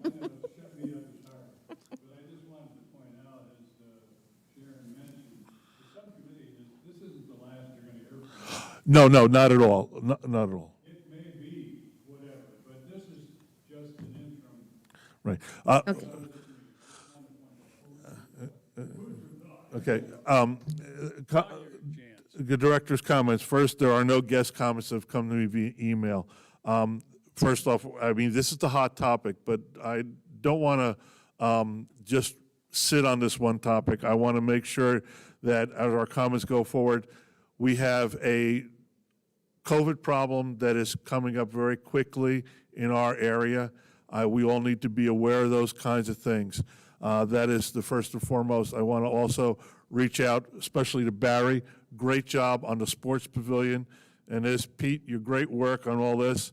The other thing is Donna's group on charter clubs, which meets next week, has been working very diligently to make sure that when it comes to clubs expanding, fixing up their where their club spaces are and things like that, we're trying to use the CR13 form concurrently that allows Russ and his group to make a judgment on the best way to approve it.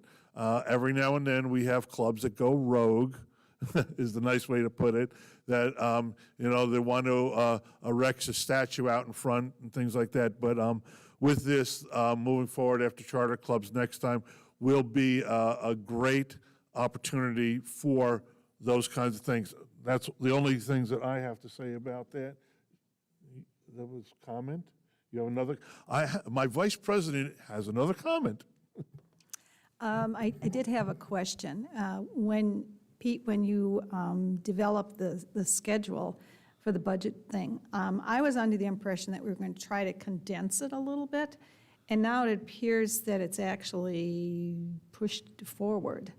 I'm concerned about clubs and committees who need to meet that December 1st deadline, and they've barely had a chance to have their committee or their club meet yet because it's so early in the year. So did I misunderstand that we were trying to condense that time period, or were you trying to expand it?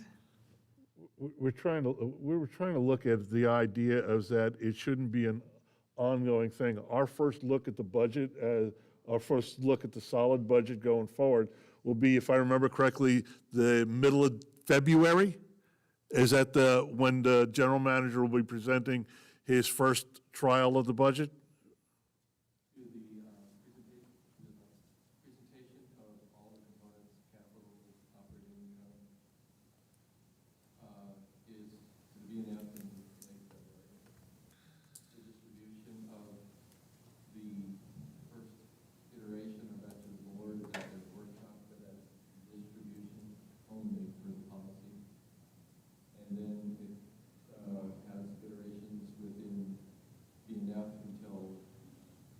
Workshop by you guys in the early April. And then there's a community forum. All of these are in sync with the policy. And then the voting by policy is in late May. So basically, it's the same as it was before? Yeah, that's. Okay, correct. we've not made changes? Correct. Okay. What we're trying to do is this year is look at the time frame and see if it can be streamlined instead of being a longer, as we're going through it, we're going to try to say, no, we don't need this 4 weeks gap here or this 3 week here, and see how it goes. We don't want to stop anybody from reporting anything in or giving information or putting stuff into the capital budget. The reality would be is just saying there may be a space, and I'll just say in January, where there's 3 weeks where we can say, well, we don't need these 3 weeks just to be, we're already done with this, and we can, next time we go through, we can make that into a smaller effort, because the effort that staff puts out is tremendous on the budget. It's a 7-month process. That's all. Thank you. Thank you. Mr. President, I had a comment about that. Yes. Your December 1 schedule sort of conflicts with your committee meetings. Well, the December 1st schedule is for staff to put forth their capital projects, Okay. okay? It's both. If somebody comes up to it, until the budget comes out realistically, until in February, it's up to the general manager and his staff to put together what they need, what club needs are and what that.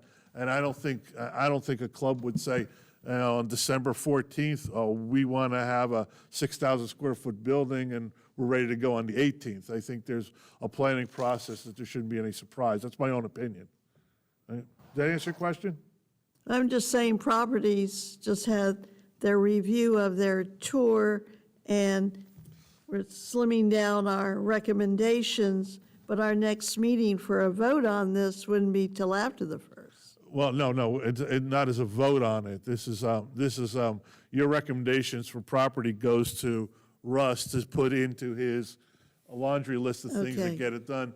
And they will look at, him and Carl will both look at it as a priority, say, okay, and I'll just use example, the refrigeration unit on our ice skating rink is broken and our members want to go ice skating. So that would be a first and foremost, and they are the experts at prioritizing that, not us, believe me. I know. Russ and I have an ice skating ring on it. No, I'm only kidding. That's it. I hope that answered your question there. Okay. George, With- I'd like to comment. Yes, Carl. So I do want to clarify that, according to this schedule, that all committees will have their reports in with all of their capital requests by December 1st. Okay? So that on December 16th, the summary of capital budget by category of new R&R allowances and club funded to the GM by the CFO. So if somebody wanted a dance floor in the middle of a great lawn, that has to be into the budget. It doesn't, Carl, I don't agree with you, and I'm sorry. It's per our It doesn't- policies It that has to be a request to be put into the budget, not Correct. into the budget. by December 1st, George. But see, that's my problem. It's a December 1st deadline, and my committee meeting isn't until the 5th. Okay. All right, well, this is the problem we're running into with this very quickly then. Okay, do we need to amend, this is what we're talking about, the procedure. It says December 1st. Should it read that the first meeting of the properties in December? This is what it is. Roberta, you made your request yesterday, so you made your deadline, Right, but and it we was just sent, agreed upon that we had to clarify some clarify speaking what points. we That is wanted. correct. And we can't make an agreement or a consensus agreement to go to the governing board until after our next meeting, because yesterday was our November meeting. Okay, the governing board isn't even in the queue until March. All this is staff assembling requests throughout the gamut. There are CR13s that have a higher level, that's charter clubs. Yours were noted, they're going to be put on the schedule. We'll modify that and hundreds of other capital requests coming out of the R&R, the allowances, club funded. We're in the formative stages.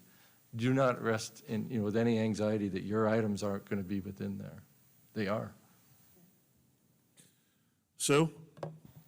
But that was kind of my reason for bringing this up, because to expect the Properties Committee, who just finished their tours, to really have developed exactly the details of each of those things. They're just not ready for that.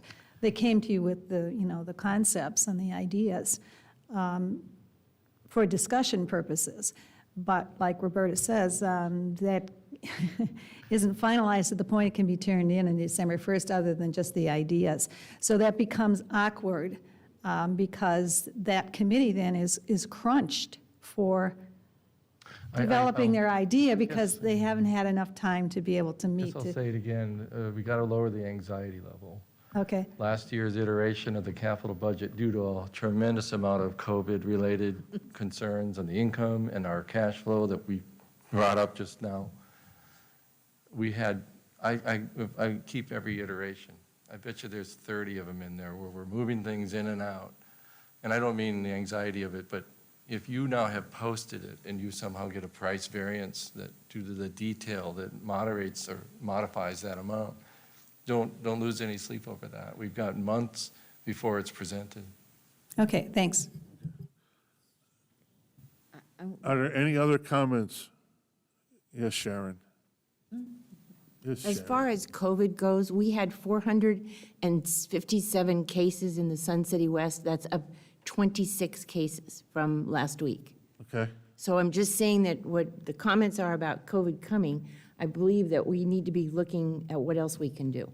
I know we're doing everything, but there has to be something else that's going to come up because of, other than getting shut down. We have a 4-page checklist that we have to attest to Okay, in order to keep our facilities open. okay.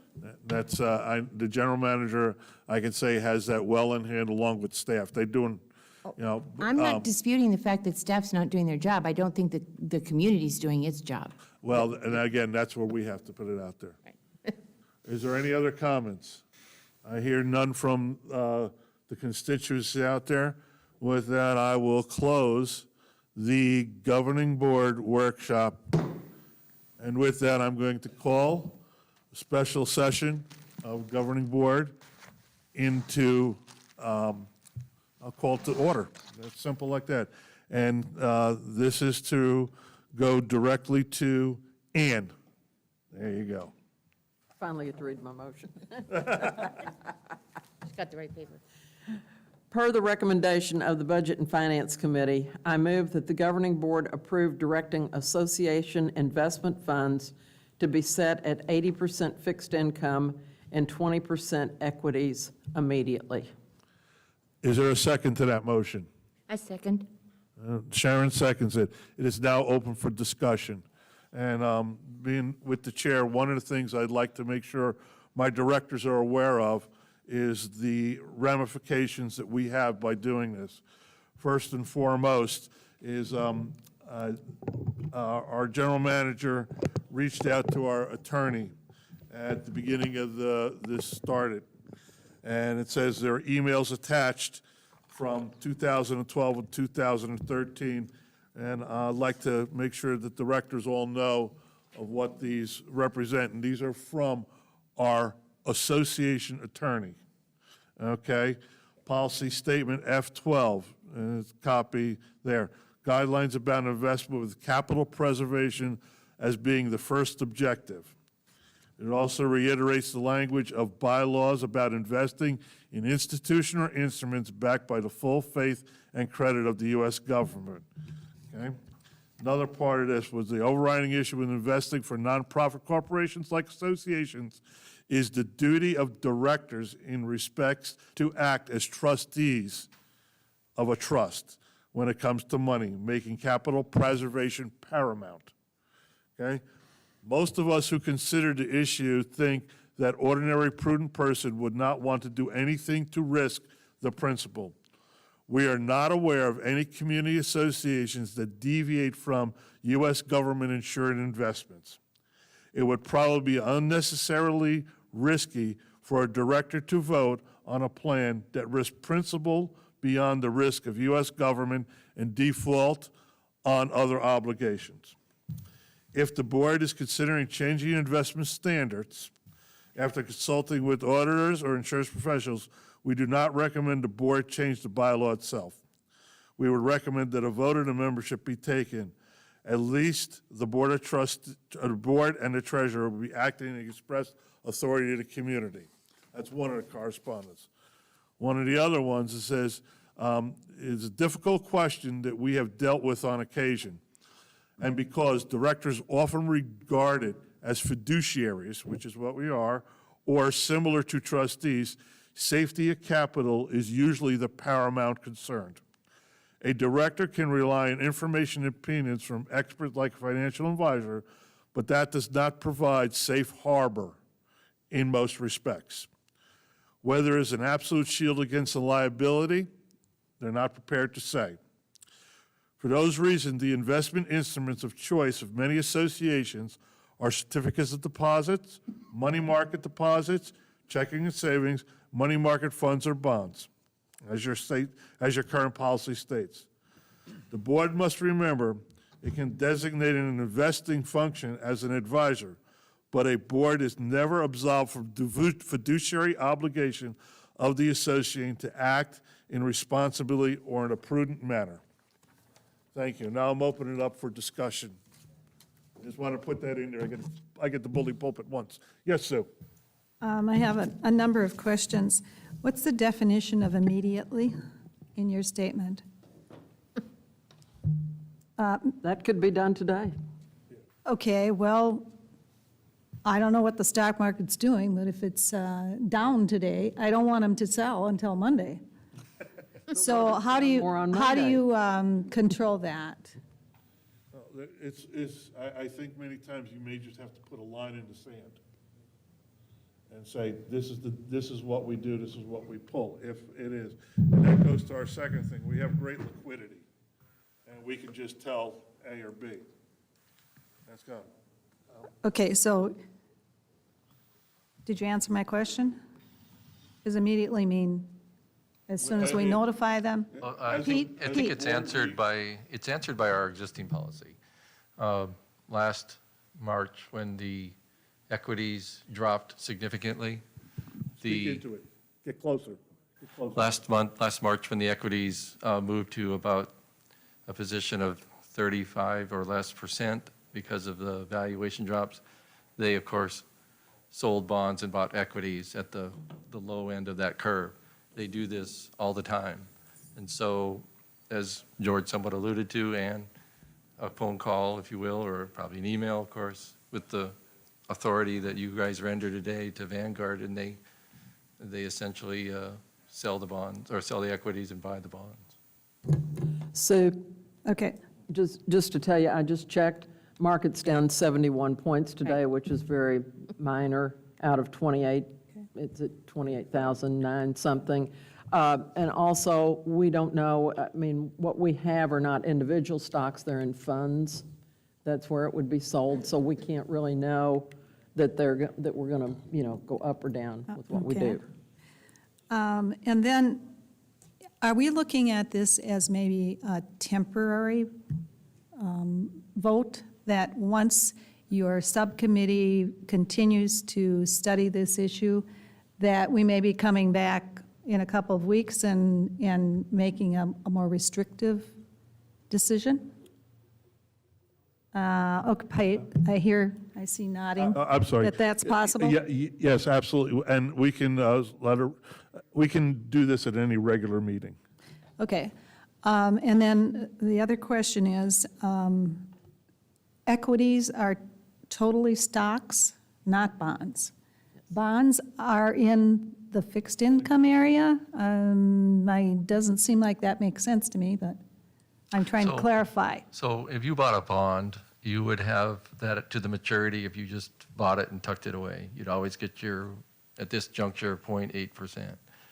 But bond funds are actively sold and they take a valuation. And so if, as John was alluding to, in 2018, interest rates rose to slow down the economy. That year, our bonds went down about 350,000, equities went up 800 grand. The following 2 years, the equities did well with strong earnings and things like that.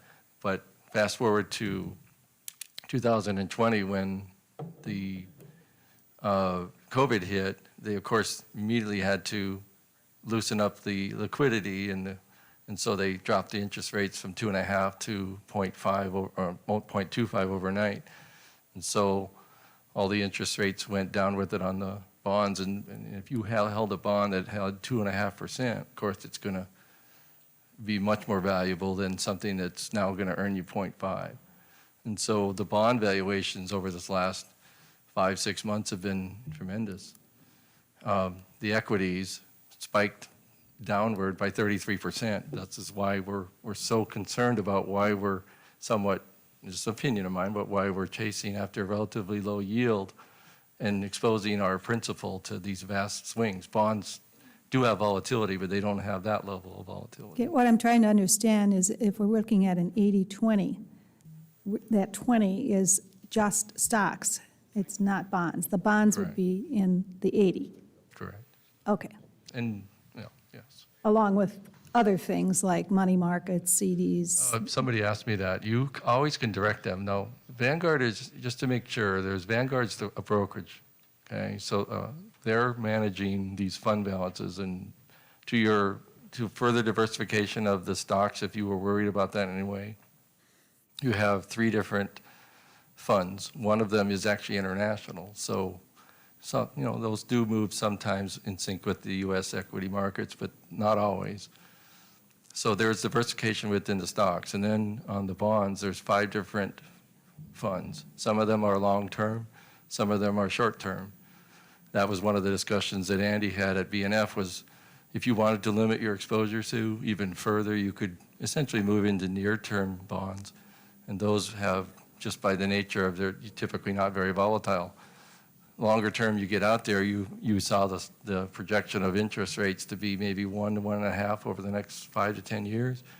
But if something started the inflation, lowering the dollar value, some kind of world event that caused inflation to appear, then your bond values are going to go down. So they're not without risk. This is why we do hold some of our more liquid funds, and they're all liquid, but we hold some of them in CDs already. That is, so to speak, your perfect investment. That's why so many of them, including Sun City and Sun City Grand, invest heavily in these CDs and treasuries, money markets, just because if interest rates rise, then they just sell, or they get the end of the CD, and maybe that's 3 months, 6 months, and then they catch up because the CDs are going to move in sync with it. That's one of the risks of holding bonds. But that's what I was saying. If you were to invest them in more near term, they're gonna expire, mature, and move right up with the interest, income or inflation if it were to appear. So. Okay, that's the end of my questions. Thank you, Sue. Donna? Bob? No question. Jim? Listen, I'm going to go around the table twice, so if you hear something you want to ask about that, or 3 times, whatever it takes, because it's a very important subject, and you may hear something that Jim says, or Bob, a question that you may want to ask on. Go ahead, Jim. One of the things that has made me concerned about this is CDs. We're talking about a CD that's not guaranteed. So it's about as, I don't know, I know of some that have gone bad.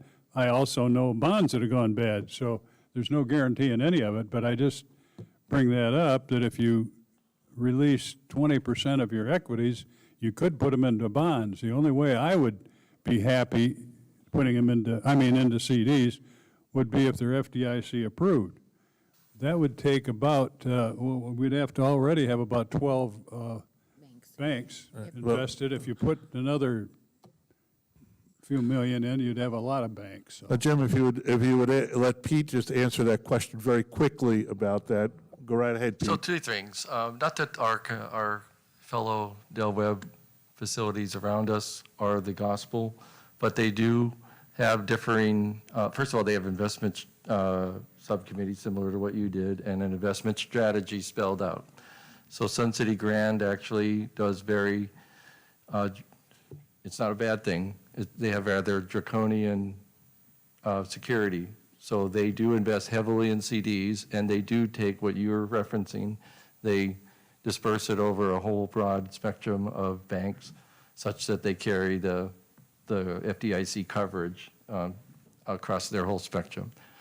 Sun City wasn't flippant about it, but just factually, they have it vested in a modest number, and it's certainly well above the 250 FDIC. That's just similar to, I think, Jerry, you were chair of BNF, and you were chair of BNF, and we asked that at both of those, that our current operating account, everybody in the room hopefully understands that we write checks for $700,000-800,000 every other week for our payroll. We do it for seed, we do it for chemicals.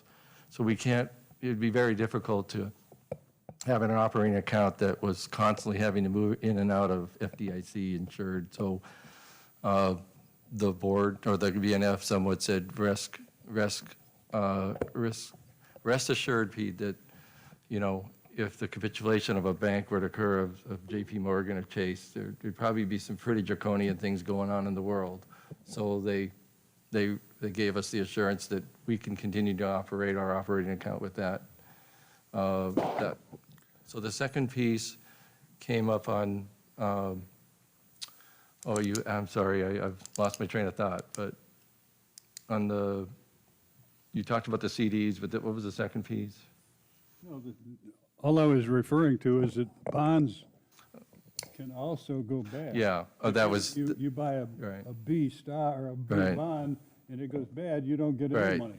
And so that's why many of them. Same thing. Many of them invest in just treasuries, so to speak, the full faith of, that's what was referenced by the legal advice, was that if you go into treasuries, you're essentially always have the full faith backing of the U.S. governmental dollar. Full faith of the government meant something a while ago, it doesn't mean anything to me. So It's considered that's the safe the other harbor problem. beyond anything things else. change all the time, and this is one of them.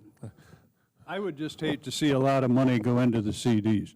I understand the liquidity problem, even though it isn't spelled out. I think you have to have some money in liquidity. But to take this 20% and put it into CDs, to me, unless it's diversified into $250,000 increments, I think guys it'd tell be us what to do. very inappropriate. Okay, thank you, Jim. Bill, would you, if you have a quick comment about this, or you want me to continue with my directors? You want me to continue with my directors? Berta? Well, I'm just reading what our legal counsel has put here about, we're not aware of community associations that deviate from U.S. government-insured investments. And that sort of bothers me, whatever split we put. I agree. We were given legal advice by the legal counsel who will represent us in the court, and prior groups have said we're going to go our own way, and that's what we're here talking about today. Right. To figure whether we need to correct it, fix it, put a Band-Aid on it, or do what we need to do is the right thing. I hope that answers your question and your comment. Okay. Yes. Sharon? I'm still with the question of the financial planner. I understand we're all discussing this, but when Jim brings up, like, don't put it into CDs, excuse me, I have the same direction of saying, why isn't a financial planner sitting here at the table? Because we don't, I have a financial planner. If I'm going to make any changes, that's what I'd be talking to about what I wanted to do, how I wanted to do it, and we don't have that person here. Because right now our policy is we are the people who make that decision. Is there some reason we can't have a financial planner? Hold on. In order. Yes. I just said, is there some reason we can't hire a financial planner? That is something I know the general manager has approached the attorney about, because we don't know who has that obligation, and I know we're just waiting for an answer on that. So let me get with Jerry first. No, go ahead. Okay, one of the provisions in a subcommittee or a committee, one of the options is that they need to seek the advice of someone. And so theoretically, the subcommittee that's working on this, and could come to the GM, I believe that's who you come to, or to the president of the board, and say, I need to spend some money to hire somebody to give me some advice. And that could be a financial planner who comes to look at our situation, and we have to, pay for that advice. But that is an option that that committee could use, or we could use, to give us a piece of advice. Agreed. In that process. So before, not that you're going to commit to that person for the rest of your life, but that you're going to hire them to give the advice on the direction that we should take. And that was one of the things the lawyer brought up to us directly. Yeah. Jerry? Thank you, George. A couple of comments. To echo something I said earlier in the workshop, I Jerry, believe it could you is just the- speak into the microphone a little more? Thank you. Sure. I believe it is the responsibility of the board to set risk levels that are appropriate for our investments, but it is not the board's responsibility or even capability of setting the investments themselves. And I think, actually, the 60-40 split was wrong. I think the 80-20 split was wrong. That is not our expertise. We set risk level and ask professionals to go with the investments. Secondly, we are all focused on capital preservation. I remind people that among the issues, among the criteria of what we have to think about for capital preservation, not the other two at the bottom, capital preservation is interest rate risk.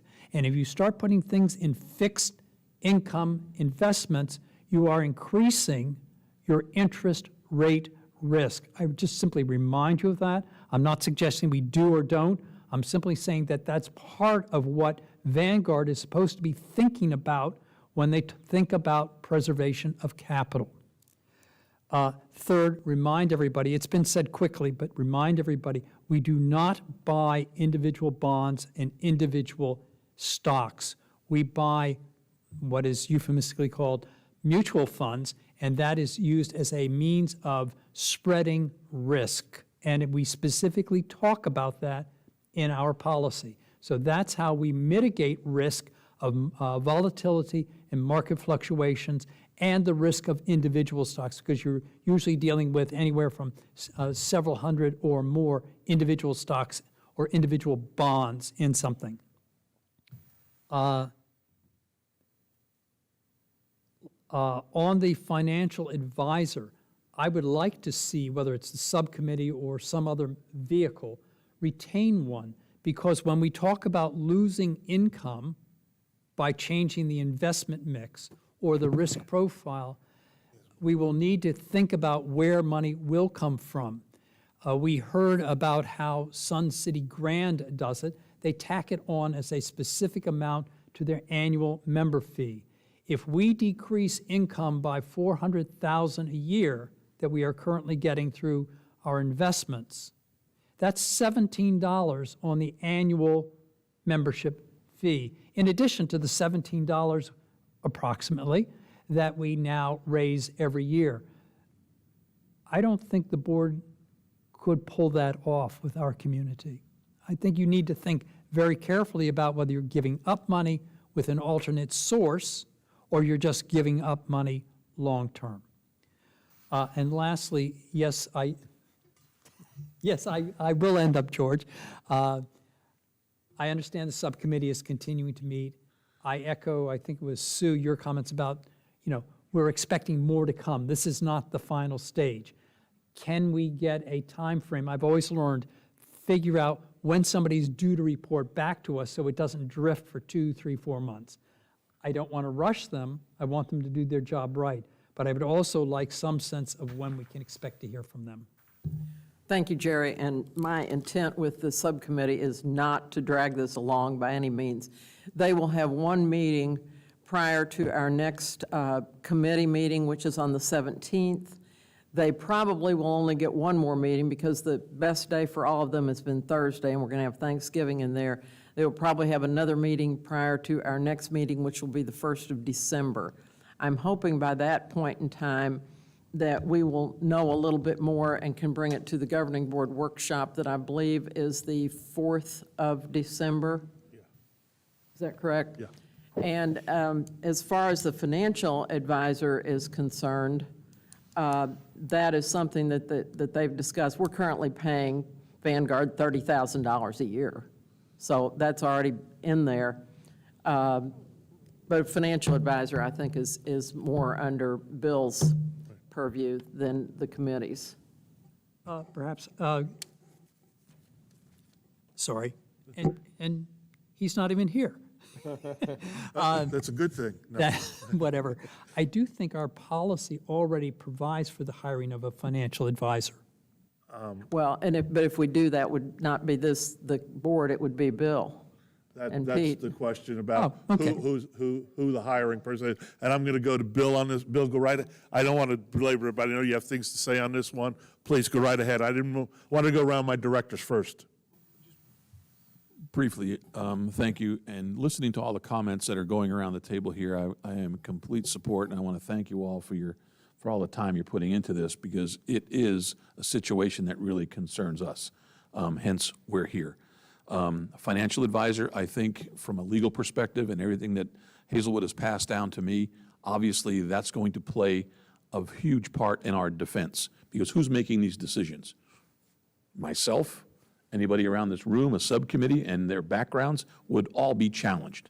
Who are they and what is their background? How many $25 million accounts do you manage? Right? And if they don't have an answer to that, we're in trouble. And so as we sit here today with this budget timeline in front of you, we are coming back full circle to where we were last year. And then we're doing the same song and dance when we talk about volatility and risk. And so those are two words that kind of scare me a little bit, as they do all of you, because someone has to be in front of a microphone telling the owner members at some point in time that we just lost $4.5 million of your dollars. That happened in 30 days last year. Luckily, thankfully, the economy has rebounded to a point where we were last year. But we still have a responsibility, I think, to the owner members and to where we are as far as that goes. John's report today basically verified everything that Pete and I and all of our staff talk about on a daily basis when it comes to risk and responsibility and how we do and deal with a fully funded balance when it comes to the needs and requirements of this association, right? We're good. We're not in a position, which John himself tall cotton, we are not in a position that we really feel the need that we have to go and chase money. Chasing money involves risk. We don't, based on John's report that I saw, we don't need it, right? Yeah, it's always great to be able to make additional funding, right? We're not banking the loss of potentially $1 million a year on owner members. It was sort of spelled out there, and the subcommittee, I think, is going to do a little bit more clarification on that. But we have programs in place right now where we see ourselves earning some of that, if you want to call it a loss in revenue, go ahead. But our APF fees are doing very, very well. What we're collecting now through the association, through our new REDS program, is tremendous. And so we're making that up to a point, though, that we can go to bed at night and come back to you when our report says that we're sitting at a 50% fully funded balance level, that we can come back to you on Monday, regardless of what the stock market is doing, and tell you that we're still at a 50% number. No risk. And to me, it's just a matter of safety and responsibility, and I'll lay that out. We'll do whatever the governing board tells us to do. But from this point forward, I am just telling you where we are and how we got here. And George, I think, versed, the recommendation from the attorney and what we're seeing on a national level for people who manage organizations similar to us. Thank you. Thank you, Bill. Directors, are there any more comments about this before we go to a vote on it? Me. Ann, I'm sorry. Ann's going to hit me. Just a reminder, we have an 11:30 hearing coming up also. Well, I appreciate all the recommendations that we got from BNF. I don't vote at the BNF committee, and I don't give them my input, but I can give it to you. I just don't think we're going far enough. We all have a fiduciary responsibility to our owner members. We're playing with other people's money. We've had a great run with equities, and we've gotten the benefits, but again, it's not our money. So I feel that at this point in time, we should get fully out of equities, go 100% into other types of investments. I think along with that, we should have Bill and probably Pete explore a financial advisor. I'm not saying we're going to stay 100% out of totally out of equities for right now. I don't think this discussion's over with. But I think this discussion is beyond what I feel comfortable calling the shots on with this amount of money. I don't have that expertise. And if we get out of it, we preserve what we have right now. Financial advisor can come in, and I don't know what financial advisors will charge us, but we're already paying $30,000 a year to Vanguard. Vanguard may have some proposals for us. We may get some proposals from J.P. Morgan, who I know we have some funds with. We may have somebody else. But I think this discussion isn't over with, but I'd like to see us get out of total equities for right now. Thank you, Ann. Is there any other comments or questions from the board? What we do is we have a motion and a second on the table. Without any other discussion, we'll go to a vote on it, or if the person who made the motion would like to rescind that and change it, they can do that also. Yes, Sue? could we repeat the motion? I'm sorry. Repeat the motion? We will. When we get Okay. to, before we vote, we will. Sue? Well, I was just going to say that, I think we're hearing from Bill and Pete that we should be not at all in equities. I was going to say maybe we should go to, 90-10 instead, or, because we can always change our minds afterwards. I can only say this to you. One of the things that's sitting here in the president's chair, I don't have a vote on this, okay, in this. But all I can say is that on the advice of legal counsel, he says we shouldn't be there. And when you have legal counsel advising you of something, in my mind, they're the person that's going to represent us, i.e. in a court or at any other time. That's the legal advice we should follow as best we can. That's my own opinion, but that's all I'm going to say on it. Well, my only concern with us going to none is that I'm not 100% sure what we're going to have instead, because that is what you would get from your financial advisor, really, is what they would recommend. So that's my only hesitancy with that, but. So I'll answer that. Safety is entirely within your two Del Webb facilities around you. They don't not invest, they invest in safe instruments. They have at both places a tolerance for some corporate bonds. They have tolerance for treasuries. They have tolerance for CDs and money markets.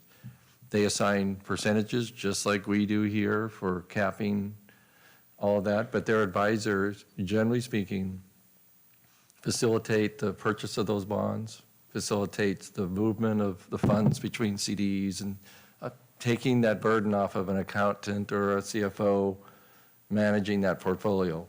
And it's at a very low expense ratio.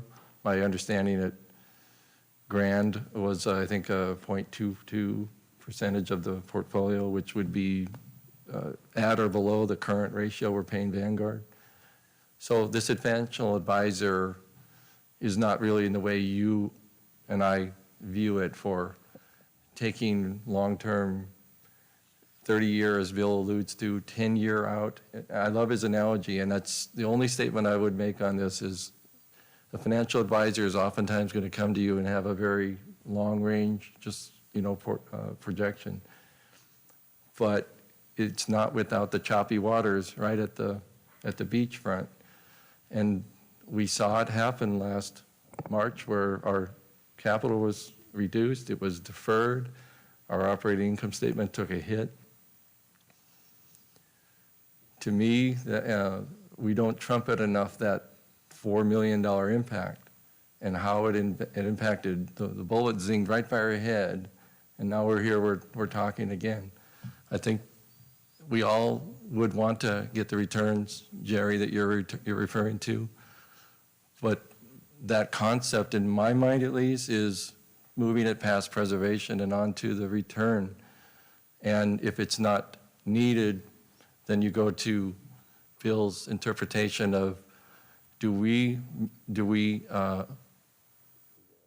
provide for the funding of the required replacement when the owner members expect to have their facilities maintained, or are we always at the whim of what's happening on the reserve fund side? Most, if not 99%, don't do it.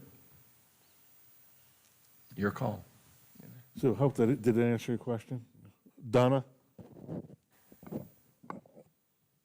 I would just like to share that I feel the same way as Ann does, and that is, I feel right now we should be preserving the reserve fund, having it 100% secure. Let us look into hiring a financial advisor and have the financial advisor work with the Budget and Finance Committee and then make a recommendation back to the governing board. But right now, at this stage, I feel we have a responsibility to preserve our reserve fund. Thank you. Thank you. Jim? Yeah, I'd like to table this motion. I'm sorry? I want to table this motion. You want to table this motion? And why is that? I don't need to discuss why it's tabling if I get a second. Okay, there's a secondary motion for a tabling of this. Do I hear a second? I'll second, because I want to hear the discussion.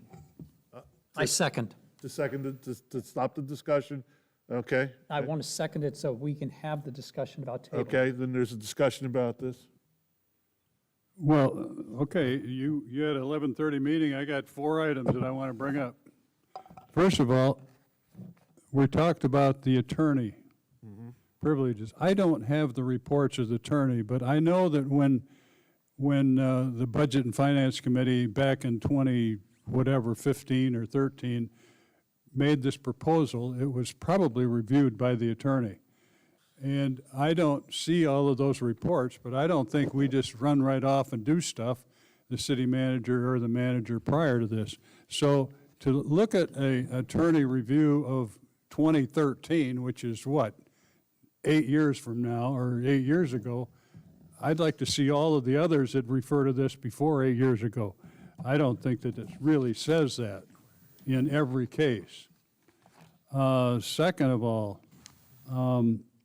we talk about 10 or 12 years ago, the board sat around and did just this. They had an investment, and they took the $50,000 investment and said, well, let's get rid of that. Well, the next week they were impeached, all of them. So remember that. Fiduciary is a big word, and fiduciary means that you invest properly. It doesn't mean you invest total conservatively. If you can't even keep up with inflation, that's not very conservative in my opinion. So conservative means doing the right thing. Remember, when this thing was started years ago, this was done with many investors, not just Vanguard. We brought in many of them investors to talk about how we should invest this money. And we hired Vanguard as a financial investor.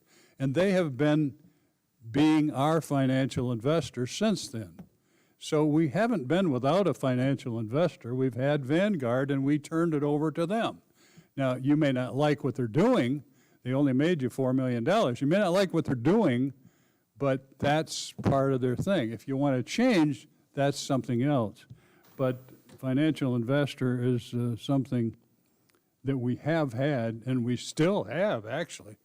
Vanguard is our financial investor. We just tell them how conservative you want to be. Once you tell them how conservative you want to be, they invest it that way. I'm done. for Okay. now. Any other comments or questions about this? We have a secondary motion on the table this. Roll call The other vote for a reason yes that I or a wanted no. to- The other reason I wanted to table it, we've got so much stuff going on. You've got a subcommittee that is doing absolutely phenomenal stuff, and we're not even waiting to hear from them. And they're going to bid in 2 weeks. What is our big rush? You think the stock market's going to go belly up tomorrow? Well, maybe the whole country will when the Democrats get in. I don't know. Okay, Jim, that's fine, and then that's Kenny. Right now, we have a motion and a second on the table to table this. Roll call vote, yes means we will table this, no means that we will not table this, continue with our discussion. Jerry?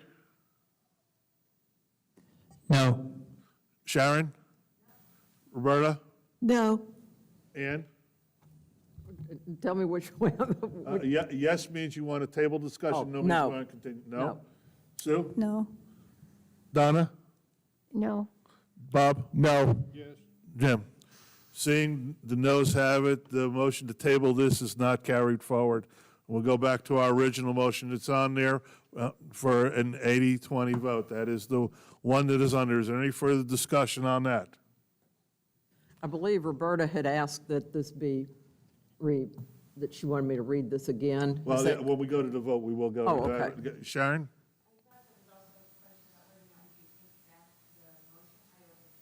Well, what it is there's an 80-20 motion on the table that's been seconded, that we have discussion. Will be reread and will be voted on to move forward with that or not. If that fails, then we can move on with something else. Again, once again, a roll call vote. Ann, would you please reread the motion? Per the recommendation of the Budget and Finance Committee, I move that the governing board approve directing association investment funds to be set at 80% fixed income and 20% equities immediately. Thank you. And once again, a roll call vote. I will start with Jim.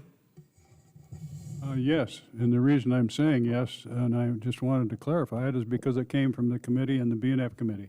Thank you. Bob? Yes. Donna? No. Sue? Yes. Yes. Ann? Yes. Roberta? No? No. No? No. Okay, I think I have 4 and 4 no's. I have 4 and 4. Can I change mine? Nope.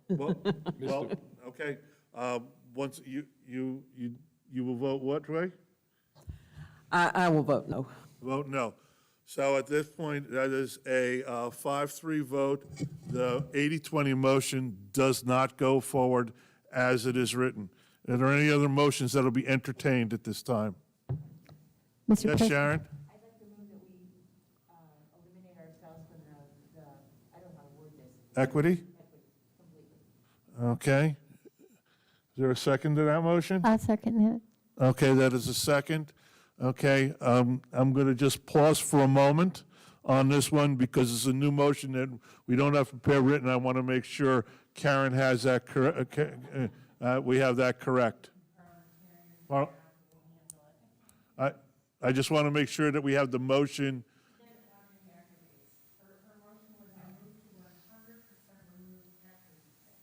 Okay, that, you got that, okay? Right, okay, so we have a motion, we have a second, right? We have a motion on the table. Donna seconded it. Okay, open for discussion. Jim? Yes, you want to talk about not being very fiducial, this is it. You have no idea today what your value of your equities are, and you're wiping them out. That is absolutely, I can't even understand anybody doing that. You don't even know the number, or you want to just eliminate it? You could be eliminating 100,000, 500,000, you could be eliminating $1 million, and you have no idea. I can't even imagine somebody making that kind of a motion and thinking it through. I have no idea. Maybe that's what I would vote for in the future. Once the B&F committee, subcommittee has a chance, and we're talking 2 weeks, folks. I'm sorry, but you're in such a big rush. You you really think this country's gone to hell in a handbasket if you're thinking that kind of a vote. I'm sorry. Thank you for your comment, Jim. Sue? So what I hear Jim saying is that it's too extreme. In the end, it might be our decision, but right now, we shouldn't go that far. Is that correct? Well, two reasons. Number one, you don't know what you're losing. Number two, you've got to remember that about 2% of this, or almost, well, 4 million, let's just use rough figures, $4 million of this is not money that the people you put in. This is money that was invested and made by mostly, not all, but by stock. So maybe the consideration is that you use the money that you didn't even invest. You're not even in charge of in a sense. I know you are, and I know it's part of it, but you didn't put that dollar in. So if you didn't put the dollar in, you probably can invest it different than you invest the other dollar that you put in. There's a big difference in money that was earned and money that is put in my opinion. And I think that the subcommittee is going to look at that. And I'm just horror. I can't even believe that we're talking this kind of a motion with no reason whatsoever. You're just drawing it out of the air. Jim? Sue, you got anything else? So there was a discussion about the funds.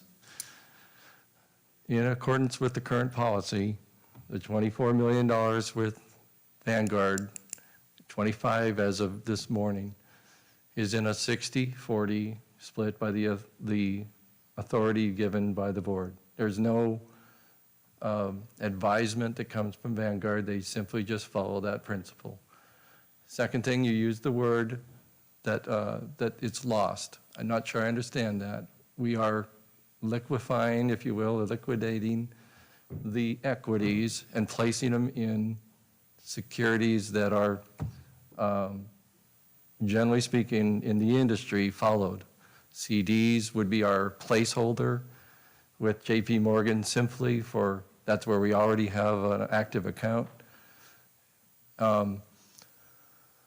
The 4 million that you're alluding to, just a reminder that didn't all come from equities, as you heard from this morning. Well over 40% of that came on the valuation of bonds that have had a good run and that they're at this juncture right now don't have a lot of room for upside in a lot of people's opinion because the interest rates are already at 0 to 0.25 by the feds. And so the premise that the equities that we're chasing, so to speak, to get all of about $150,000 of our annual capital spend of $6 million is what you're putting at risk, $10 million a year. And let's say that you want to give the value of the $3 million upside. Good for you. I think John and everybody around this table recognizes that. But also on March 23rd, there was a $4 million drop. And we don't seem to ever want to put a lot of credence into that and what effect that had on the budget. And still has on the budget. Your Palm Ridge lot didn't get done in the time that it was being afforded. The Brunswick scoring system that you saw Mr. Hardesty talk about was deferred. And another approximately 800,000 of other projects were deferred because you put your capital at risk. And I'm telling you, don't think that there's not an impact by having the equities be volatile. It makes an impact that hits into your budgeting process, and just, that's my comment. So. Thank you, Pete. Bob? No comment? No comment. Donna? Again, what we're doing is we are just moving the equities into the securities and taking the time to be able to research to find a financial advisor that then will work with the subcommittee and Budget and Finance Committee and make a recommendation back to us. And I think that's important, that we should do that. We should move forward with that. Thank you. Sue, you got anything else? Just a response to Donna. So what you're thinking, Donna, is we're tucking the money away in a safe spot until that committee kind of figures out that maybe we should be doing some other arrangement. Is that what I'm hearing? Yes, I want to keep Okay. our current assets protected until we get professional advice. Thank you. Okay, and then just a comment back to Jim. So it's very similar to what I was concerned about before. You don't know if this is a good day to sell or not. Is that what you were saying, Jim? Thank you. Okay. Jerry? Thank you, George. I have many of the concerns that Jim has. We are acting without information, out of concern in areas outside of our expertise. More importantly, it is in direct violation of our policies for preservation of capital. To do this is in direct violation of our existing policies of preserving capital. 2.1.1.2, interest rate risk in preserving capital now, not rate of return. The association shall minimize interest rate risk by diversifying its portfolios with approved securities that have differing impact levels to interest rate fluctuations. And we're now saying we're going to ignore that in the name of preserving capital when that's one of the requirements for preserving capital. I can't support this for all the reasons we talked. I lack the expertise to do this. I can set risk levels for our investments. I can't set investments. That's not my expertise, and I think it's a breach of fiduciary duty to attempt to do so, and it's in violation of our existing policies. Thank you, Well, Jerry. interest rate risk, though, is essentially inflation. Because, and if you had this financial planner that came back and said, we're going to stay in 3-month CDs, 6-month CDs, you'd always be moving right with the interest inflation, which if that's the biggest concern you have, was that the current inflation rate of 1 to 1.25 suddenly went to 3, we would tap out the CDs after 3 months, and they'd be now paying at 2 and 2.5. You're moving right with the interest valuation. That's the only thing they're trying to address there. I'm not prepared to have a detailed discussion on whether we can ladder on 3 months CDs versus 1 year. It's going to affect rate of return on it, and I think we need to be concerned, and this is why I would like a financial advisor and further information. I think we're being asked to make major decisions about a very large amount of money with insufficient information, and I'm really concerned about that.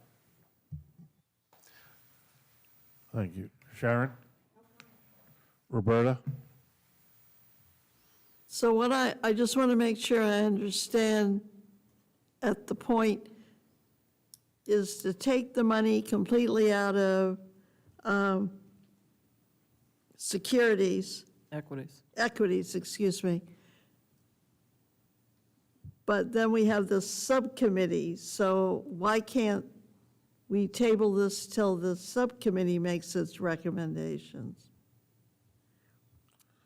We can do whatever we like on this, okay? But I'm only saying that right now, we are in the position of having, if we do nothing, we retain the 40% in our equities as we have it, okay? And that is the at-risk portion. That is the at-risk portion. So that we can go around, we can get a consensus and a vote to do whatever we like on this one, Roberta. But I don't know. I don't think that, I have a personal opinion, I'm not allowed to have it. That's the problem right here. Okay, I'm sorry. Sharon, let me go to Ann first. Go ahead, Ann. That was part of my problem with budget and finance. I couldn't have an opinion, but I echo what Donna has said. I think at this point, just parking this money, taking what we have earned and parking it, this isn't for forever, it's not for long-term. This is to allow us to go ahead and preserve what we have. Bill and probably Pete would be involved in getting us a financial advisor. Right now, Andrew with Vanguard is an investor. He's not an advisor. We're advising him. We want someone who will advise us, who will tell us how they can best meet our goals. But for right now, we're going to take away some of that risk. We're going to preserve the capital we have. It was not the intent of the subcommittee to come back with a recommendation of how we should invest. They don't want that responsibility. They are providing us with information, and that's what they have been asked to do. They are going to review some of the policies with Sun City and Sun City Grand, and drill down to some of the types of their investments. Going liquid doesn't mean we go totally into CDs. We might go into some bond funds. There are other types of investments we could do. But like I said, the subcommittee is doing a lot of work, but their charge was never to come back and be our financial advisors. They're giving us information with which we can make some decisions. And if we move totally out of equities, that doesn't mean we stay there. We get a financial advisor, then that advisor can take our direction and invest that money for us. Okay, thank you. Are there any other comments about this before we Yes, go? I want a question from Pete. Would you tell us what we're talking about in equities in dollars if we sell it? How much we're talking about, how much we have in today? I want to know what the loss would be or the gain would be if we sold them today. Well, again, I hear that a lot. The gain doesn't mean anything. We're not a taxable or nonprofit, so that we don't recognize any gain or loss in terms of it impacting into a taxable or tax issue. It's simply recorded differently. By redeeming these, you would move it to a realized gain, but it's at the value that we are at today. We did it, I was mentioning to Sue's comment, when we rebalanced, they sold some bonds to buy the equities. It happens routinely within the rebalancing.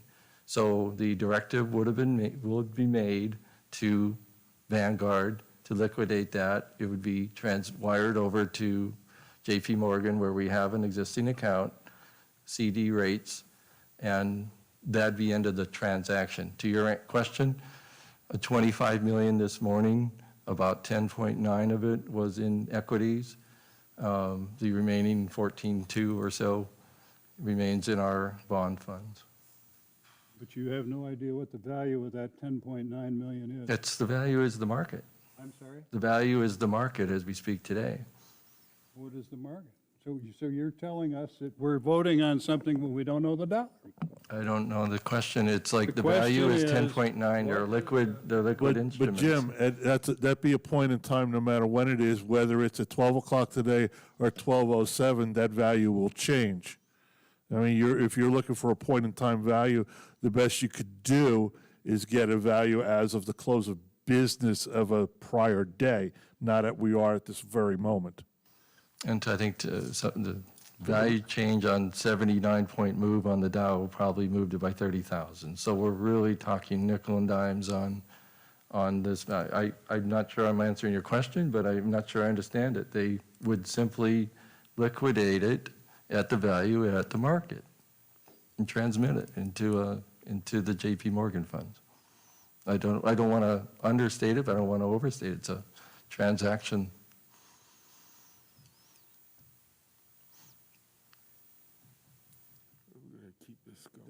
If I may quote Jim from the Vanguard presentation that was at the BNF meeting on this, and this was as of September 30th, because that's when they froze it, our total equity was $10,062,282, and our total fixed income was $14,350,675. So $24 million, we're probably plus or minus on a given day, but that's what they reported as of the 30th September at their quarterly review for us. Is that correct, Pete? Correct, and I'm reading it, that's why, that's what it was, and that's what it falls down to. Just so you know. Okay. Is there any other discussion?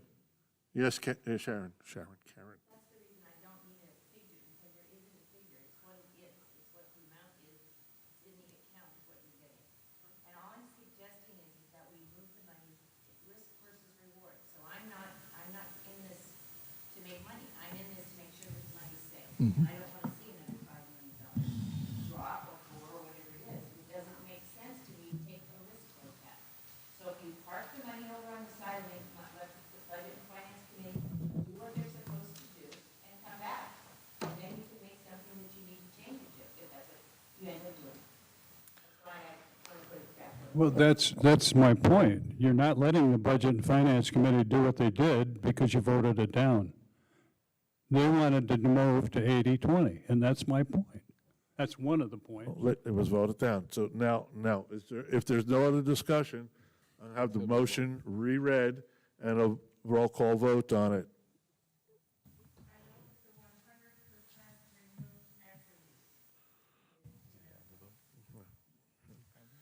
Okay. Oh, comment? I'm sorry. Just one comment. I guess I'd be more comfortable with 90-10. And now's a bad time to say that, but That's fine. If the motion right now is Gotta deal with it. 100-0. Roll call vote. I'll start with Jerry. No. Sharon? Yes. Roberta? No. Ann? no. No? Donna? Yes. Bob? No. No. Okay, the noes have it on this one. The motion has failed. Concurrently, if there are no other motions, we will continue. If we close this meeting, we will remain at the 60-40. Jerry? If I may. Of course you can. Thank you, George. And if I've heard anything from the discussion, it's how much we value, how much we value getting more information from BNF and your subcommittee. It's, I think, critical to a number of us that we have more information so that whatever choices we make, we know are approved in light of whatever we learn.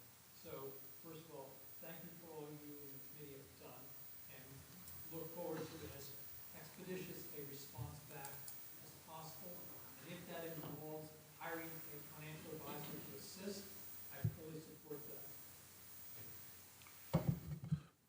Okay, folks, once again, are there any other motions to be entertained on this topic? Yes, Sue? I'd like to make a motion. I'd like to make a motion that we change the ratio from 90 to 10. There's a motion on the table to make our investment portfolio in the 90-10 ratio. Is there a second to that motion? I second. Anna will second that. Okay, discussion, please?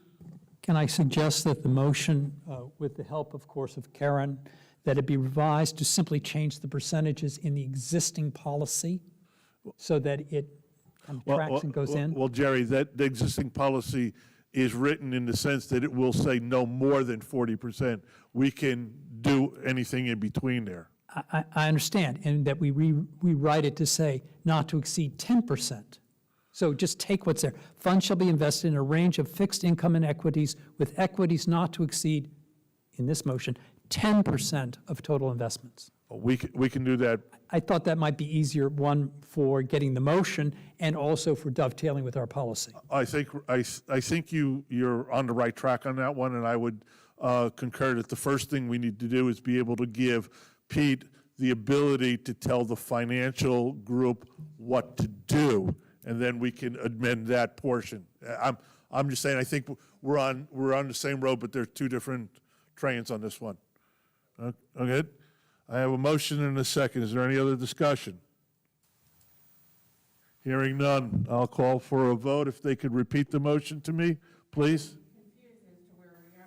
The motion was put on the table that it will be, the investment mix will be 90-10. Okay, and the wording that supervisor was, I move to change the ratio to 90-10 was first, but then, so Jerry's wording was not. Jerry was suggesting that we change the policy to reflect the 90-10, but they're two separate issues.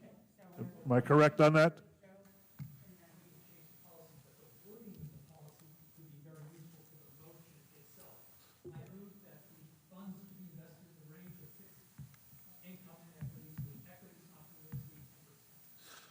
Okay, un momento on that one. Sue, since you were to move around, will you agree to that type of an amendment to that? Yeah, that changes, as I was thinking 90-10 straight, but you're suggesting up to 10% in equities. And I guess I can live with that change. You'd be okay with that? Yes, who was the second, though? They have to agree. Bob was my second on that one? I was. I'm sorry, Ann was? Ann was. Ann, I'm sorry. I will second that. You'll be okay with that? Okay, then. That would be 3.1.2.3. Okay, now, Ms. Parliamentarian, hopefully I'll get this correct. Hopefully I will get this correct. Sue Fitzsimons made a motion, she has rescinded that. And she has rescinded the original one. The new one will read, as per our policy, that the policy will be 90% in fixed equities and 10%, no, not to exceed 10%. Up to 10%. Would that satisfy Jerry? Sure. Karen, we got that? Okay, so I move that the funds shall be invested in a range of 90% fixed income and with equities not to exceed 10% of total investments. No range. See, this is no 90%. Hold on. Okay, no 90, so he's saying, we're all using different words here. Right, we got to get this right, folks. I have it right in front of me, I'm looking at it. Okay. Okay, so read it, just say it slowly. Let me try to, since my dear treasurer has it in front of me. Funds should be invested in a range of fixed income and equities, with equities not to exceed 40% of total investments. That's what we have now. We are looking to change that to 10%. Is that correct? In a range of fixed income and with equities not to exceed. 10% of the total investment. Change is from 40%. That's right. Okay. That agreeable? Second, who, am I seconder? You good with that? Second. Discussioners? No more discussion from you. No, I'm only kidding. Okay, Jerry, thank you for your counsel on this one. Sharon?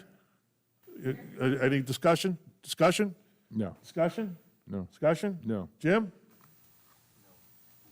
I'm only voting no because it didn't come from the BNF committee. Okay, with that, we'll repeat that motion for a vote, a roll call vote. Karen, can you just repeat that motion for me? You're writing, it's good.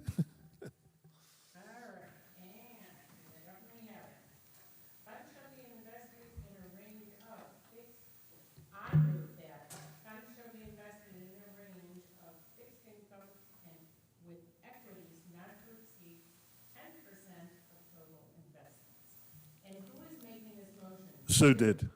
Sue did. So we're going to blame Sue and second it. Roll call vote on this one. Jim Young? No. Okay. Bob? No.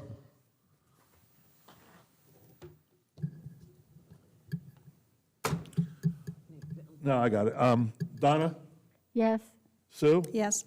Ann? Yes. Roberta? Yes, Sharon? Yes, and I'm only doing the vote on yeses so that I get closer to none. Okay. Jerry? No. Okay, we have 5-3. The motion carries as written and will be executed as such. Are there any other discussions on this point or comments from the directors? Hearing none, I'm going to close the special meeting. And with that, I am also going to go into adjourning of the workshop meeting. Our next general workshop, governing board workshop, is December 4th. And our regular meeting is the 19th of November. Please take a few minutes out. We have a hearing that's waiting for us diligently.